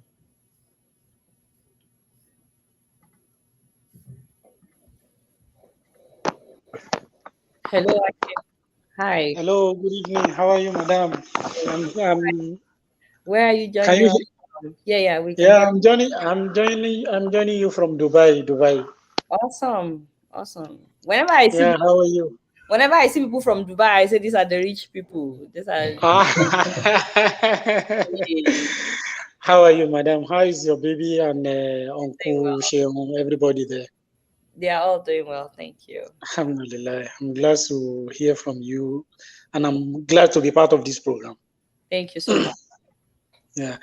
Please, I want to ask Uncle Balogun regarding this cryptocurrency. Okay. So I'm actually joining now. So I've missed a lot of discussions that you have done before. So, but I want to ask, so which of these cryptocurrency can he suggest for us? Because currently the market is a little bit down. I love the way the other disappeared when that question came up. Sorry. So, Yeah, the what? expert now. What am I doing here? Not in cryptocurrency. The truth about cryptocurrencies is that, a lot is said about it, but I don't believe anybody understands completely exactly what's going on. And so you will Mm, not be getting any recommendations from me right now with mm, regards to that. What I would okay. encourage you to do is this, and you missed a good chunk of our presentation, but I will indulge you by repeating very quickly, just a quick recap. Take the time to Mm, understand what's truly important to you, where you're right now, where do you want to go? Is a point A to B concept, and what do you need to do to get there? We all want to be mm, rich yesterday, and we tend to jump into the flavor of the moment, which is not mm, necessarily the best thing for us. Uh, mm, I will say this about cryptos. There's a lot of risk involved, and most people do not have the appetite for that mm, risk. I don't know where you're at. I don't know how much you're thinking about investing. mm. I don't know what your net worth is. Those are all the questions that need to be answered by you and maybe with the help of a professional. But it shouldn't be the one thing you go dump all your money Exactly. Thank you so much. I in. really appreciate that. Okay. Okay. Thank you so much. Um, All right. That's so what I a have. lot of people have been asking about crypto today. Mr. Wale, the magic crypto now, the one that would give us money overnight. No, no, no. It's not all about magic actually. But I know, I'm just the kidding. I wanted you to know say you know though that crypto is down right now. And so yes. a lot of people that invested in crypto feel like they've lost their money. So Mm. I'm not a crypto expert. I brought someone on the show before, Sheun, and he Yeah, man. Yeah, yeah, yeah, yeah. I was yeah. I was aware. I was So aware. but what I think, this is just a personal opinion. Like I said, I don't know about crypto. I Mm. think it's good to still hold on to the crypto that you have. Like you've lost money, but you've not actually lost money until you sell. Exactly. Sometimes though it may take years for it to come back, because I've had that when it comes to crypto. There's always every few years that it would dip like this, and then Mm, mm, another 2 to 5 years it just mm, it rises up again. mm, So mm. my thinking, and please don't quote me, don't do anything based on what You always mention that. is true, is that don't sell. Like, so long as you don't sell, you've not actually lost money until you sell. Like, Yes, just hold yes. on to, just forget Mm, about it, and just leave it mm, there. Some stocks mm, have done that as well. A lot of stocks dipped. Just forget about it. It later mm, it will pick up again. mm. But at the same time, some people will say this is actually a good time to buy because everything crashed. This Exactly, is exactly. actually, so you can look at this two ways. Either, oh, I lost money, or you can just forget about those ones, and this is actually a good time to buy. Now, I'm not saying go and buy. I'm saying this is personal opinion. Now that everything is down, and I know It's not financial advice, I know. exactly. While being a financial advisor will say, Adela, be careful. That's why I'm saying I'm not telling anybody to buy. But right now Okay. that everything is down, it's a Mm, good time to buy. I've mm, seen I see comments like good time to buy as it will go up. Someone is recommending this. I don't know anything mm. about this, but it's just a Okay, comment. And I also okay. see someone saying put money in ROT or do IUL to save and grow your Mm, money. So I actually mm, agree with this. Someone had mm, also asked question about 401k and so on. This is not for people that are in Nigeria, but mm, just what I know, Roth IRA has a lot of like tax benefit if you're in America and you're watching this. Invest in index fund, FZROs, ROX, mm, mm. all those ones have zero expense ratio, and the average annual return is like 11%. Please, again, don't quote me. Don't quote me. And this is for those in America. Life insurance is very, very important if you're in America, if you're in Canada. And you can also start investing in for your children. Like when Wale was giving his presentation, he showed a lady that invested in her 20s for 9 years, and she made Mm. more money than someone that started investing in his studies. If you have kids, and this is something that a lot of our parents didn't do, don't just think about working to meet their needs. As they grow, their needs will continue to grow. Like your child that is in nursery school, their need is not up to the one that is already in primary school. And then as they go higher, their needs will keep going up.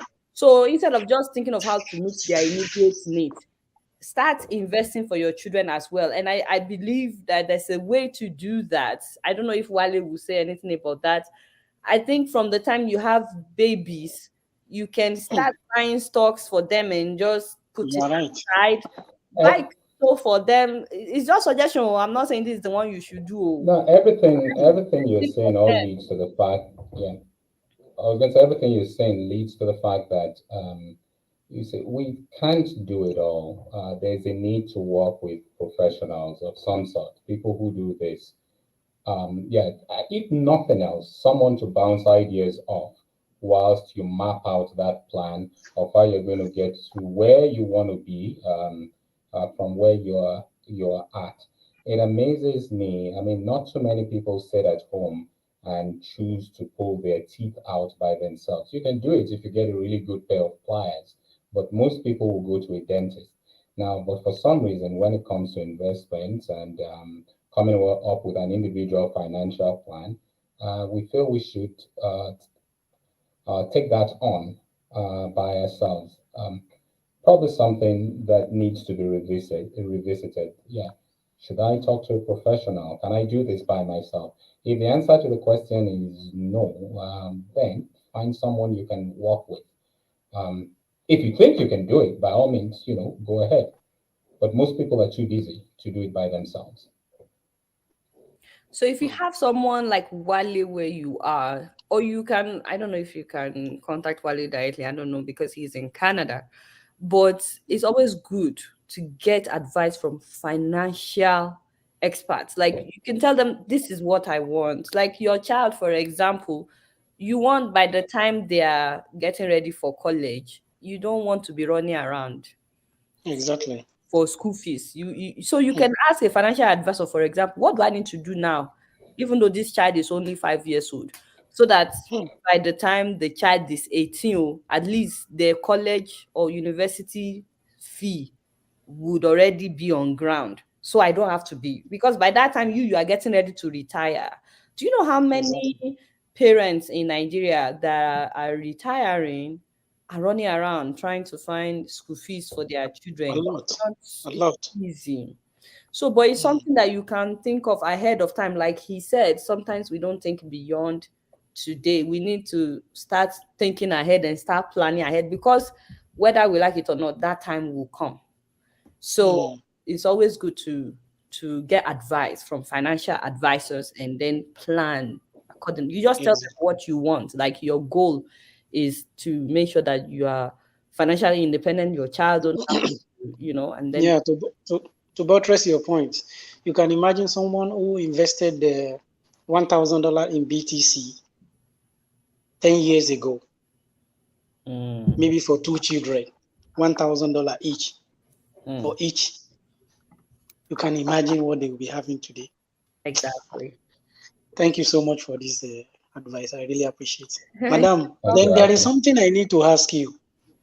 There is something I need to ask you. I want to ask if you can hold a kind of live show like this on uh, Canada's and everything like that. How to come to Canada, the study route and everything like this. Because a lot of people are yearning for it.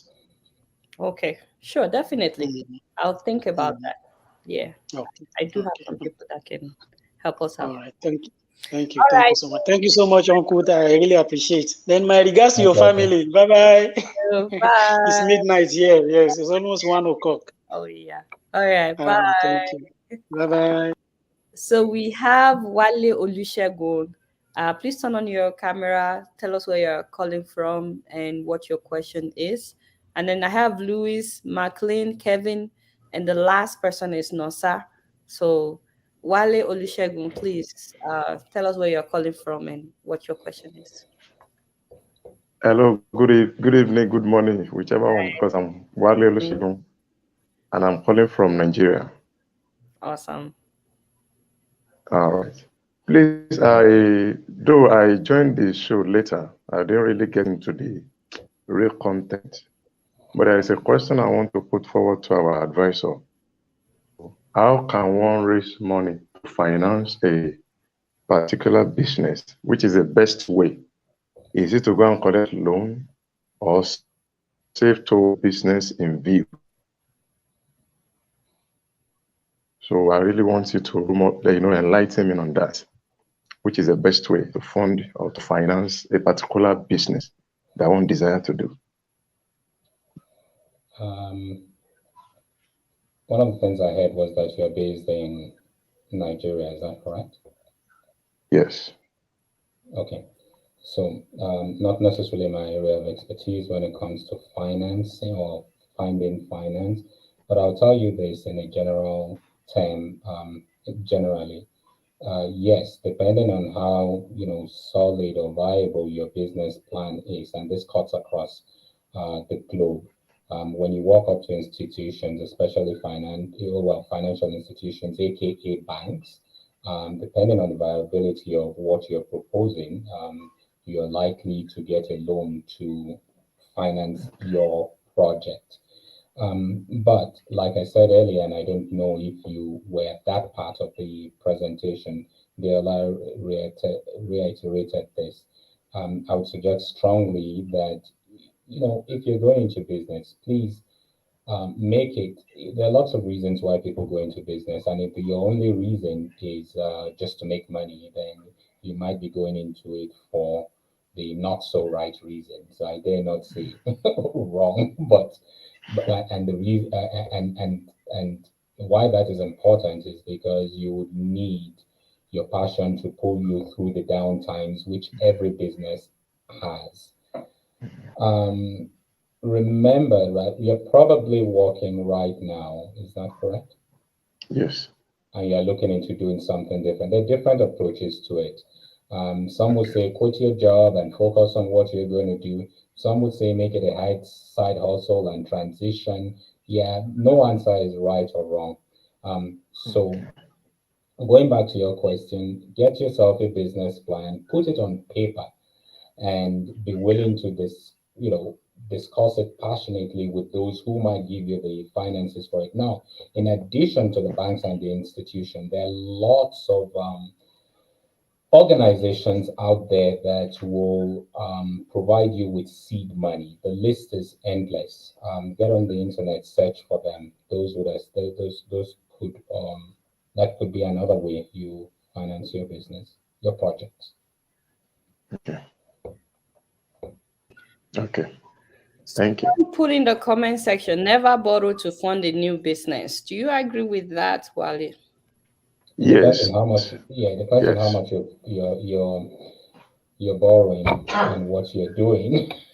So everything goes Depends back. Yeah. depends on how much The, you're borrowing and what no, you're. what you're borrowing, and what you're putting it into. General statements like this. Okay, I'll give you an exact opposite of this, which we've all heard. Always use OPM, other people's money. So um, Always use other people's money. yeah, OPM. You've heard the acronym OPM. Yeah. So that's the exact opposite of what's posted here. And then the question or the challenge is to the audience is, which one is right? Both have been flying around for a while. But there's no right or wrong. There's what's right for you and what you're trying to do. So, okay. What do you think about this? I'm talking to Wale Olusegun. Both of you have the same name. What do you Mhm. think? Never borrow to fund a new business. I think I will go with what our financial advisor said. Use other people's money. This That would be a is good one. And of course, it has to be those money that probably you are not going to pay back. Maybe given so on trust, sort I of. think, like you said, if you can find like, especially grants, grants are like Okay. free money that you don't have to pay back, but you need to do a lot of work. You write proposal. Proposal must be convincing. You have to have a budget. You have to know exactly what you're doing. If somebody wants to give you free money, they need to know that this money will not go to waste. And then, of course, there's Yes. loan, but the problem with loan is that sometimes some people make it a habit to just pile loan upon loan upon loan, which is not always good. I'm not saying that you shouldn't, sometimes it's okay to borrow money to start business, but just be careful with loans. You don't want a situation where, especially if you don't really know what you're doing yet in terms of the business, you don't want, because I've also seen a situation where banks are after people in Nigeria. But at the same time, for some people, all they need to do is to discipline themselves in saving money, which they can now use to start the business. That takes longer, that takes discipline, which some people are not ready to have. But in a way, I feel like that can be really liberating because you don't owe anybody. It's your money that you have saved. But having said all that, I'm not a financial guru. I like the way you always end it. It's also important to separate your business entity from you, the individual. I see a lot of commingling going on. Your business is not you. Maybe you are your business, but your Mm. business is not you. And the moment you separate that, you have a separate identity for the business compared to you, the individual, things become a little bit clearer. When it's modeled up, then we get into all the confusion. So you could even be the one, the individual, lending money to the business entity. In that case, you're not borrowing from a third party. but somehow you will still have to borrow, even if it's from you, the individual. I can borrow my business money. Mm, So my business Yes, is mm, owing me. I'm separate absolutely. from my business. mm. So I can tell my That's a business good one. that when you want to return the money, I need interest on the money that I borrowed, right? Now, but if you find yourself talking, if you end up talking to yourself that much in the mirror, then you will need another type of professional. You're the one that said we can separate ourselves from our business. Okay. Thank you Yeah, so much, Mr. Wale, for joining us. I'm going to take the thank you. next question. That is Louis Luke. Mr. Louis, where are you joining from and what is your question? Oh, thank you guys. My name is Lois. I'm joining from Virginia. Can you guys hear me? Yes. Loud and clear. Oh, beautiful. I'm actually watching on the TV and also on my phone. That's why Uh, it was echoing. If you can oh, turn down the audio of yes. I it's actually toned down actually, but I don't know if it's echoing. Okay. Is it still echoing? Yeah, I can still hear like feedback, but go Let me ahead. just off. Let me off the TV. So, like, since it's will this be actually released on your channel later? Oh yeah, it will be on the channel as well. Okay, so let me just off the TV then. Yeah. Oh, We'll follow. yes, ma'am. Okay. So I've turned it off now, so I believe it's clear. Awesome. Oh, good. So thank you for the opportunity. I really want to appreciate Auntie Diola for the grace of actually also feeding her viewers, most especially with very useful information. Um, I want to ask series of questions. Basically, I'm in the United States to Mr. Wale. There's a whole lot of information out there. The internet is there, but the validity of those information most times is kind of very controversial to get authentic information um, on how to start a business. Sometimes there's contrary information. How can, because I want to start a business in the clothing line. I'm also an IT professional. I also want to start a business in IT. But sometimes I get kind of confused. Secondly, you would have definitely been in business for maybe over 40 or 50 years.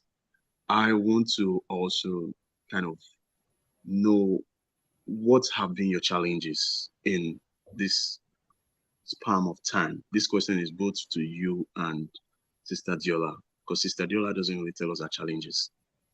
We're always Okay. seeing her smiling. So I want to learn because I know it is not easy to actually grow a business, a company. It's a lot.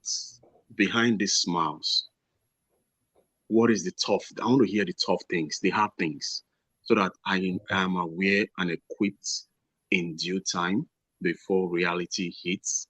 So even if it's going to hit, I am aware. And instead of me going through the same process of repeating the same mistakes, maybe from borrowing money. I know you talked about other people's money, which is good, but there's so much actually. But I want to know apart from information, getting the right information, meeting the right people, starting the right business, connecting to the right people. Now, apart from all these things, what are the challenges that someone might face um, in business? Because now that mortgage is not certain to be something that you can actually fall back on, and the legacy also in going into business. So if you could share more light on this, I would really be excited and appreciative. Thank you. Oh, thanks. I'll start by saying, by commenting on the authenticity uh, with which you asked the heartfelt question. But I also want to comment to say in business for 40 years, I'm not that old though. Uh, For a while, yes, not quite 40 though. I'll start by asking you this. Do you know what the difference is between a coach and a mentor? um, yes, a coach Okay. wants you to go out there to get the job done. the mentor walks you through the process. Okay. I'll add on to that. A coach, for the most part, does not necessarily have any experience doing what you are trying to do, but would be able to see you from the outside. I wanted to To say that so bad. I wanted to say a coach tells you how to do it. A mentor has done it, been done there, it, done yeah, that. Right? yeah. Okay. So a mentor has done it, and I find out that we need both. So it's extremely important for you to identify those two. Who would work with me as a coach, Okay. and who would uh, you find that could mentor you? They've walked down that path. Those two are extremely important, and those two people have very different roles, and that's probably a great place to start. Yes, Okay. there will be challenges as you go on, depending on what you're trying to do. A lot of the questions you asked, as in, "No, I'm not quite sure of how to start or whatever," coach, mentor would help with that. The coach does not necessarily know exactly what it is you should be doing. Well, he or she will be able to look at you from the outside. There's a saying that, you can't see the picture when you're in the frame. So a lot of times you need someone on the outside to take a look at you and say, hey, maybe you should be turning left. You might want to consider right at this point. Extremely important. The mentor, on the other hand, is someone who has already done what you're trying to do and will be able to come up with specifics of things that you could or should avoid. I find myself in a situation where I mentor a couple of people in my industry, and usually the first meeting, they walk into my office, they're expecting me to come up with a long list of things they should be doing, but what I have is a long list of things they should not be doing. And I add very quickly that the reason why I have that list and I'm an expert at it is because I did them and it didn't get me anywhere. Yeah, there's some chuckle, there's some laugh or whatever, but it's extremely important. And knowing what you should not do is always a great place to start. Too. Okay. So yeah, take a look at getting yourself a coach and a mentor. What are the challenges? It's all over the place. There are times when you'll find yourself lying in bed at night wondering, why the hell or what the hell did I get myself into? But like I said earlier on in the show, if it's something you're truly passionate about that you would do, even if you are not getting paid, it's easier to go through those challenges because they will come in one way, shape, or form. But if it's something you went into just because you wanted to make money, you're out. I'm going to share. Are you working right now? Full time job? No, no, no, no, no. No. Okay. Okay. So I was going to share a slide, but I will anyway. I find most people get Sorry, he trapped he in meant, do you have a what I job? call He Oh, if I meant, have a job. I work remotely. Yeah, yeah, but you do have a job. remotely. That's Okay, what so he you meant. have a job. Yeah, yeah, yeah. So there's You want to something you want to share a need to. link? No, a slide. It's been shared right Okay, now. slide. Okay. Yeah. So there's something called the SISI syndrome. It's called the CC syndrome. It's what typically happens is, you see, what you do. I'm going to talk a little bit about what you do versus who you are. I believe that what you just described is who you think you are, and that might not necessarily be what you're doing right now. And the question you want to ask yourself is, can you provide value in some way? The jazz on the right, what do they represent? Most of us start out with a job. It's like putting you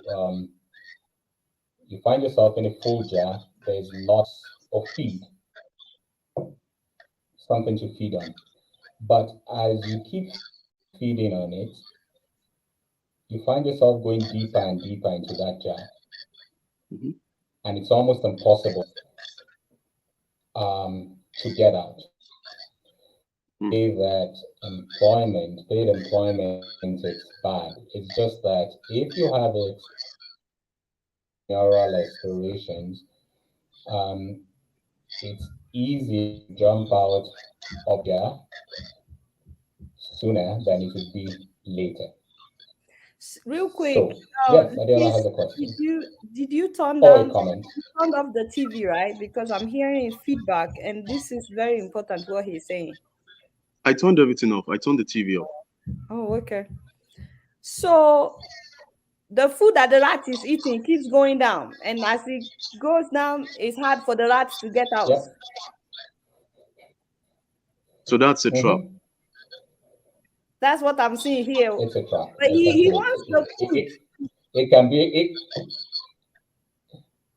no, it can be a trap. It can be a trap. It's like when I say it can be a trap, I'm talking about when you're working for somebody else and you have entrepreneurial aspirations. But that's not to say there's something or anything wrong with working for somebody else. It's just that if you do have entrepreneurial aspirations, it's easier to jump out at the beginning than it would be much later. Wow, this is what I call a wahoo something. Yeah.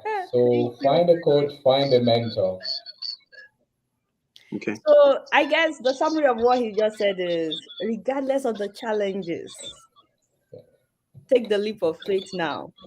In terms of challenges, like he said, because you were asking about my challenges as well, a lot of times you will feel discouraged because you don't feel like you're getting out of it the amount of effort that you're putting in.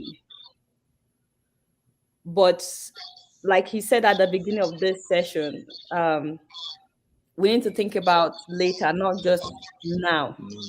Sometimes you have to sacrifice for a long time before you start seeing the result of your sacrifice.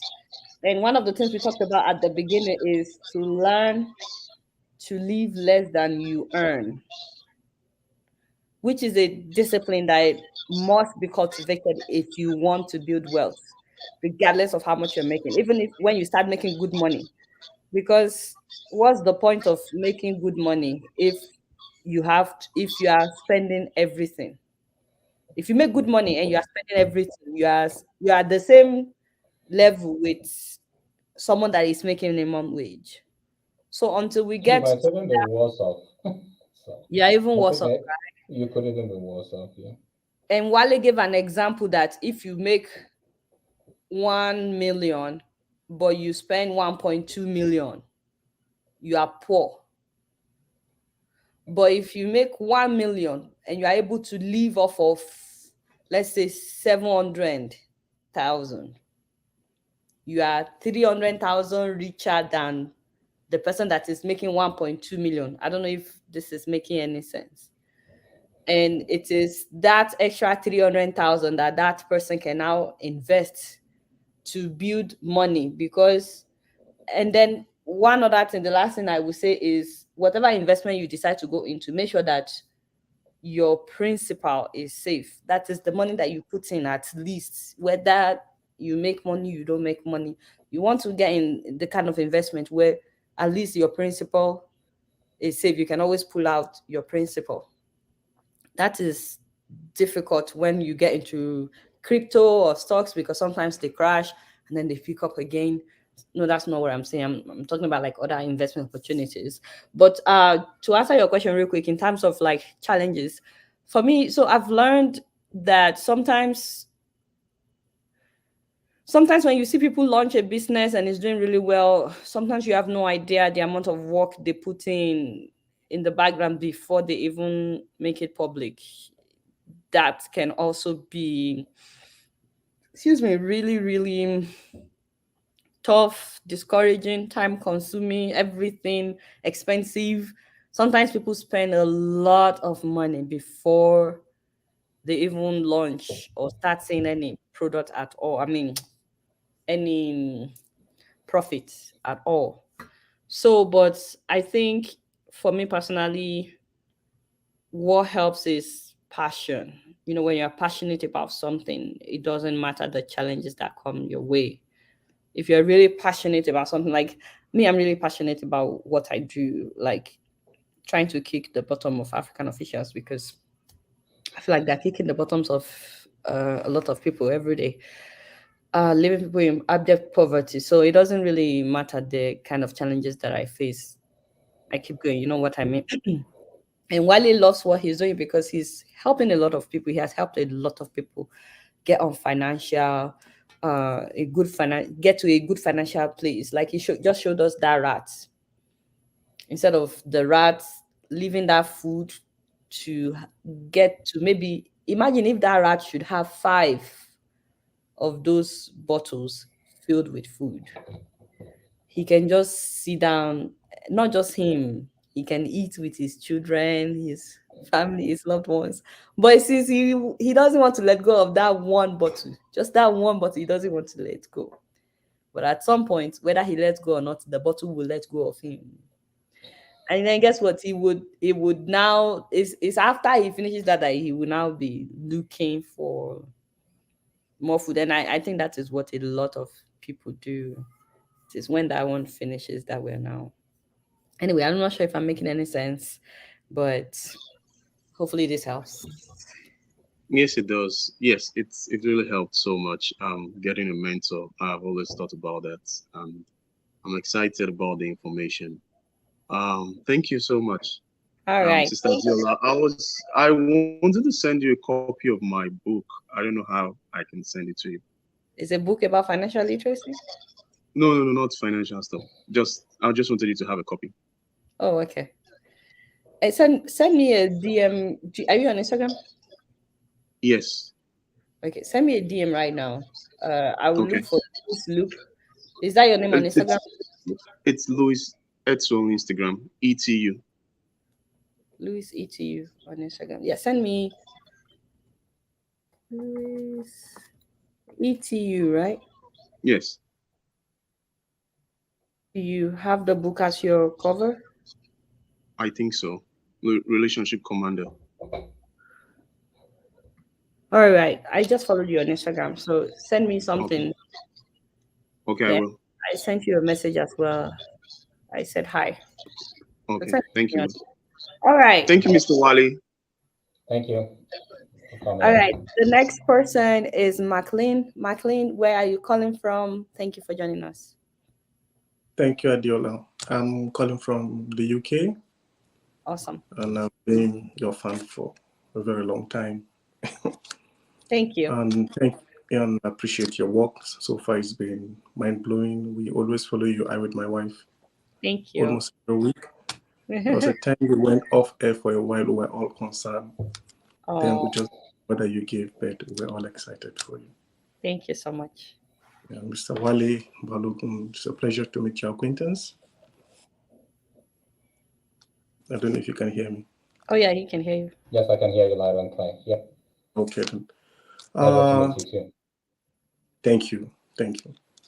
Well, mine is not much of a question. It's more like a concern. If you could clear my, not just me, I'm sure it's related to other members who are online right now listening to us. It's more of a worry of investment for us who are in diaspora. We know that the best way to invest is either you go open a business, but in Nigeria right now, you not being there physically investing, it's more like you're throwing your money away, because we have stories of people who invest immensely back home, but at the end, the business just crumbled down, not because it wasn't doing well, but because of the people you left behind to manage it, poorly manage the business.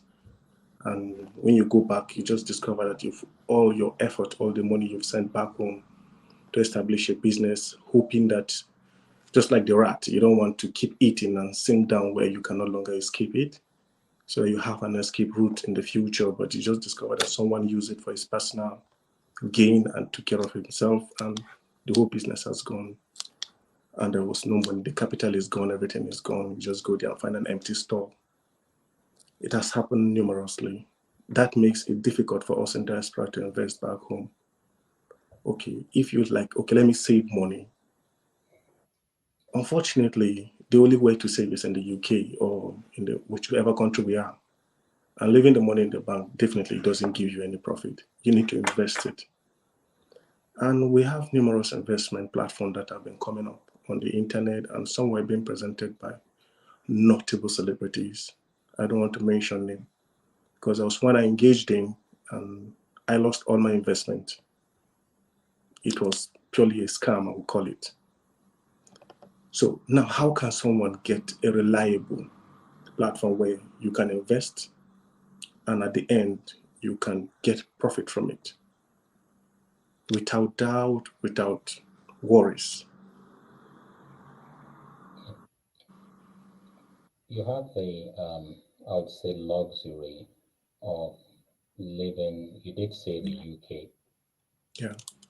That's correct. Um, Generally the West, and for the most part,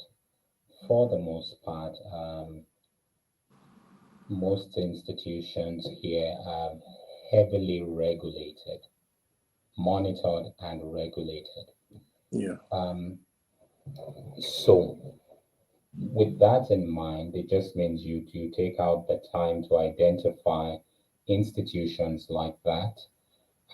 But more importantly, like I said earlier on the show, take the time to work with a professional. A lot of us get into trouble, and I've been victim of this too, because we want what I call quick money. True financial freedom, independence is achieved over a couple of years. It doesn't happen over time. I mean, it doesn't happen overnight. It happens over time. When you think about building wealth, it's investing at a at a rate of return over time. Most people have that time, God willing. So that's what the focus should be on. I've got the time, and by which I do not need any crazy rates to get me to where I need to be. Most people can multiply three numbers. You invest X amount at this rate over time. How much would it get me? But for some reason, we tend to focus a lot on the rate. We want 50%. We want, 100% return, and we want it in 1 year. How about flip that around and say, okay, maybe I might be fine with let's see how much time would it take me if all I got was 8%. I'm using that as an example. Over a 10-year period, over a 20-year period. It's a slightly different approach. Now, what's interesting about this approach is that the moment you come down on the rates you're chasing, the risk level also comes down too. Typically, it's the high risk investments that disappear. And this type of, well, as talked about coaching, will come from an advisor, somebody who does this type of thing professionally. So it's all about the long term. I am hoping if there's anything someone takes away from today, it would be that mindset set shift of get rich tomorrow versus do it over a period of time. One question I pose out there whenever, and you should ask this too, the next time somebody walks up to you with an investment opportunity and they throw out a number, oh yeah, you can make 40%, I'm making this up, right? You'll be like, your question should be like, really, who is the one of the best known for investing out there? Warren Buffett, right? What do his numbers look like? Yeah. If you are telling me that you can beat Warren Buffett, how come you're not in the news? The last time I logged onto CNN, your name didn't pop up. So, if it's too good to be true, it's probably Not true. not true. And a good reference point is the example I just shared with you. So, rule of thumb for me is that when you're looking very, very, very seriously into the high double digits, you need to ask a lot of questions. I'm not saying it doesn't happen, it does happen, but it does not happen consistently. And what you're looking for here is consistency. Yeah, that Yeah. is it. Yeah. Wow. Thank you so much. Anyway, the okay, Adiola, you can go on. Mine is just advice, because me, I'm not a financial somebody.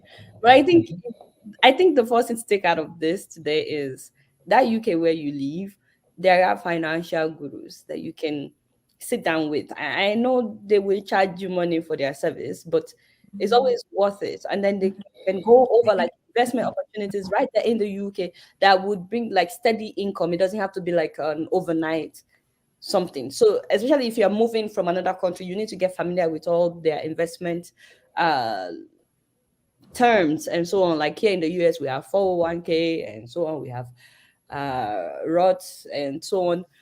I don't know what they have in the UK.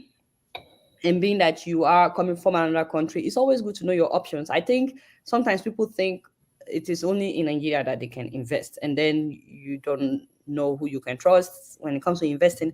But my brother, you are now in the UK. You can live in the UK and invest in the UK and make good money. People are making good money in the UK. I think you need to It's, get it's not familiar. about the money, Adiola. Frankly, we actually earn the money, but you know, just like what you've all said, we should be careful in looking at the interest rate because that is I thought you they meant bring like it to us. They investment. presented it to us. Yeah, I thought this you is were what talking we have. about investment opportunities Yeah. because people are investing in Nigeria and they don't know who to trust. No, me, I'm talking about, I know you make good money in the UK.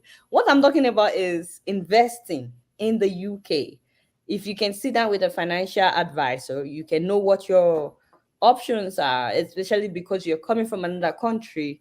And then you can, start building wealth like that. You can get into real estate there. You can get into stocks there. You can, you can have a business there. When it comes to investing, there are many things that you can do right where you are, and then multiply your money. It's just that it won't be overnight. That is all I'm saying. And then get together with a financial guru, a financial expert that can help you in terms of knowing how to get to achieve your goals when it comes to investing. And then you just have to be patient and wait for your money to work for you. Okay. So I would take from this looking for a financial expert. Is that how to put it, Wale? What should he look for? Work with it. You're going to work with a professional. There are lots of A options, professional. and that professional would be someone who also has your interest at heart. I'll add this since you're talking about working with it. The other bit of a misconception out there is, you search for people, you go through a list, and you in your head you're picking someone you like. Yeah, I'm going to work with this guy because I like him. That's a good place to start, but it's not a great place to start. Find somebody that actually likes you. Okay.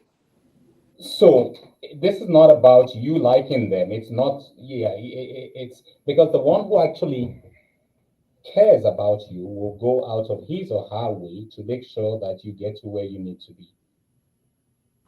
Find someone you can relate to that cares about you. It's, yeah. So another thing to keep in mind. Thank you so much on that.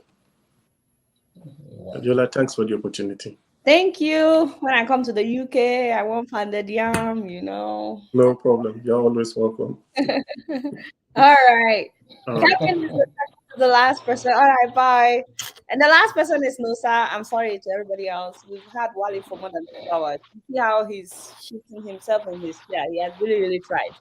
But Kevin, say, Good evening, Mr. Wale, Mrs. Adiola. hi. How are you guys doing?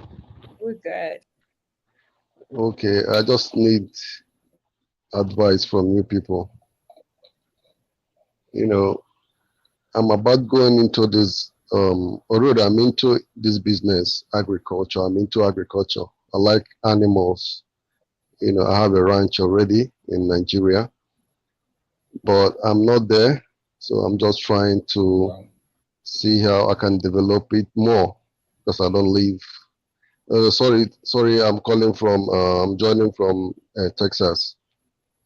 So I need you people to give me small heads up how I can follow up the ranching and farming. That's where I have passion for. I've been doing this since 6 years now, or 7 years, trying to build the structure. You know, so I don't know if there is any advice you're gonna give me so I can, can develop in that business. While I'm in US, there's anyhow I can manage it while I'm not there. Yes. At this point, I'm going to swallow humble pie very quickly and and say Mhm. I'm not quite sure of what I should be saying to you because that I will not be able to address. Ironically, you ended up waking up a portion of me as in who I could have been. When I say ironically, I actually started out with my first degree in agricultural engineering, but I never Mhm. practiced for one day in Wow. agriculture. It has always been mechanical. Um, I would have much more to say if you give me the time to go dust my textbooks, but at this point, no. It's commendable what you're trying to do. What I heard you say is that you're trying to manage a business remotely. That's Yes. what I saw here. Um, yeah, there can be a lot of challenges to that. Some people do it very successfully, but I will shift quickly to portions of what you're doing that I can address because I work with clients in your situation too. Um, Many of us tend to not confuse, model up where we're at with where we're operating. Like I take it, you said you're in Texas right now, so I take it you live Mhm. in the States. That's correct. Yes. Yeah, Houston. and Houston, and then you have a business in Nigeria. I would encourage you to keep the two silos separate. Okay. When you model it up, it can get very confusing very, very quickly. So the business unit or entity in Nigeria stays there and operates there, and I would ask that you separate you, the individual, or whatever corporations you have in the US from that. When you begin to commingle it, it can get very, very messy very quick. So that's all I would Okay. say from the financial side. When it comes to what you should be doing operationally, I am not your man. I'm sorry. Okay. Okay. So, but I don't I'm live in thinking, Nigeria. yeah, I'm thinking if I have to relocate, To my second option, because I really need to develop that very company. So I'm thinking of relocating to Nigeria. I don't know if it's a good one or if I will continue doing it the way I'm doing it from here. I'll throw this out to the audience at this point. So it's like comments in the chat, contact you. That's a very tough one to answer. I also don't live Unless Diola has one. so I honestly I don't know what to tell you. But I don't think you should just get up and relocate because of the business. I think you can, go there, spend some time, see if you Mhm. want to move completely. But I don't think you should just move. I think you can go there, spend a month, see what you're able. I normally go there, spend 2 months, but it's not enough. I'm not seeing it to be enough. So You honestly, know. the decision is yours. If you feel like your presence there would make more impact, it is your decision. But we here cannot tell you move or don't move because if you move and things don't work out well, you will come back and say we are the ones. If you stay Diola and has things to don't work say. out well, you will say we are the ones. So Regina Okekedo says you should think twice. So that's it. Uh, Okay. African Lioness says start in Texas. Then when you develop it, you then extend it to Nigeria so that you can monitor it, except you have someone you really trust. But what I would Okay. say though is that sometimes though, even where you are, agriculture can also thrive in this America. People are making big money in agriculture as well. So, but that is, I'm not trying to confuse you. While you have that happening, and yeah, and it must be doing really well for you to be thinking about moving, but you should also, Mhm. think about expanding instead of just putting all your eggs in one basket. I think you can also think about having a company here as well, because agriculture is a big deal here, and there's a lot of Yeah. grants and stuff if you are into agriculture. The same thing with Canada, the government gives all kinds of incentives if you are into agriculture. So, anyways, I really there's nothing else I want to say about that. I really want us to take the last person so we can round this up. All right. Thanks. Thank you so much. I appreciate. Thank you so All much. right. Thanks, All Deb. Okay. Bye right, bye. bye. No, sir, you are the last person for today, my brother. Please tell us where you're calling from and what your question is. Good evening, Ms. Adiola and Mr. Balogun. My name is Mr. Nusa. I'm calling from Italy. Awesome. I think Mr. Clean has said almost what I wanted to say, but just have a little question here. Because when we are discussing business, especially business on the internet, one is very, very scared, and trying to put your money in any business in Nigeria also while you are not there is also scary. One thing I know is that it is risky not to take risk, and it's also risky to take a risk that is so stupid, as in know fully well that this is not a genuine way and you are getting yourself into it, or in the essence of doing business. And while we were discussing, or while I was listening to other people discussing, I heard about. I want to know more about buying shares or stocks, and I want advice also. As I'm here, can I buy share in Nigeria, or how am I going to go about it? You understand? I wouldn't mind, buying shares or buying stock in a long term, say 5-10 years. I want a situation whereby I will just put my money and forget about it. You understand? Or I want a situation where, because right now a lot of people have the same mindset as I have also, like, we are in Europe. One day we are thinking about retirement, but going back home to where we belong in Africa and all that. After, now we are able to walk, but a time will come while the strength will no longer be there. But what will be left of us, that is, our worries right now. So please, I want to expatiate on how to go about it, buying shares, here in Italy. Is there any website where I can go to getting all this information? Or buying shares in Nigeria, is it advisable? Or stocks? Please, I want answers. The one thing I would ask that you start by being clear in your mind, and this applies to a lot of us when we talk about investing in Nigeria. Are we investing in Nigeria because we saw a viable business opportunity, or are we investing for purely sentimental and emotional reasons? If it's the later, you want to ask yourself a lot of questions before you go in there. Now, it's okay to do that, but I would say that it makes more sense to start where you're at, especially as you said you're in Italy. Yeah, you start where you're at, build a foundation there, and then go out if you want to. It does not make any sense to end up investing in something extremely volatile that you're not sure of, that you don't have a first-hand assessment or control over when you have absolutely nothing where you are at. There's a reason why when you get on the airplane, they tell you to put the mask on yourself first before you try to help any other person or do anything out there. And I think that principle works too for those of us in the diaspora.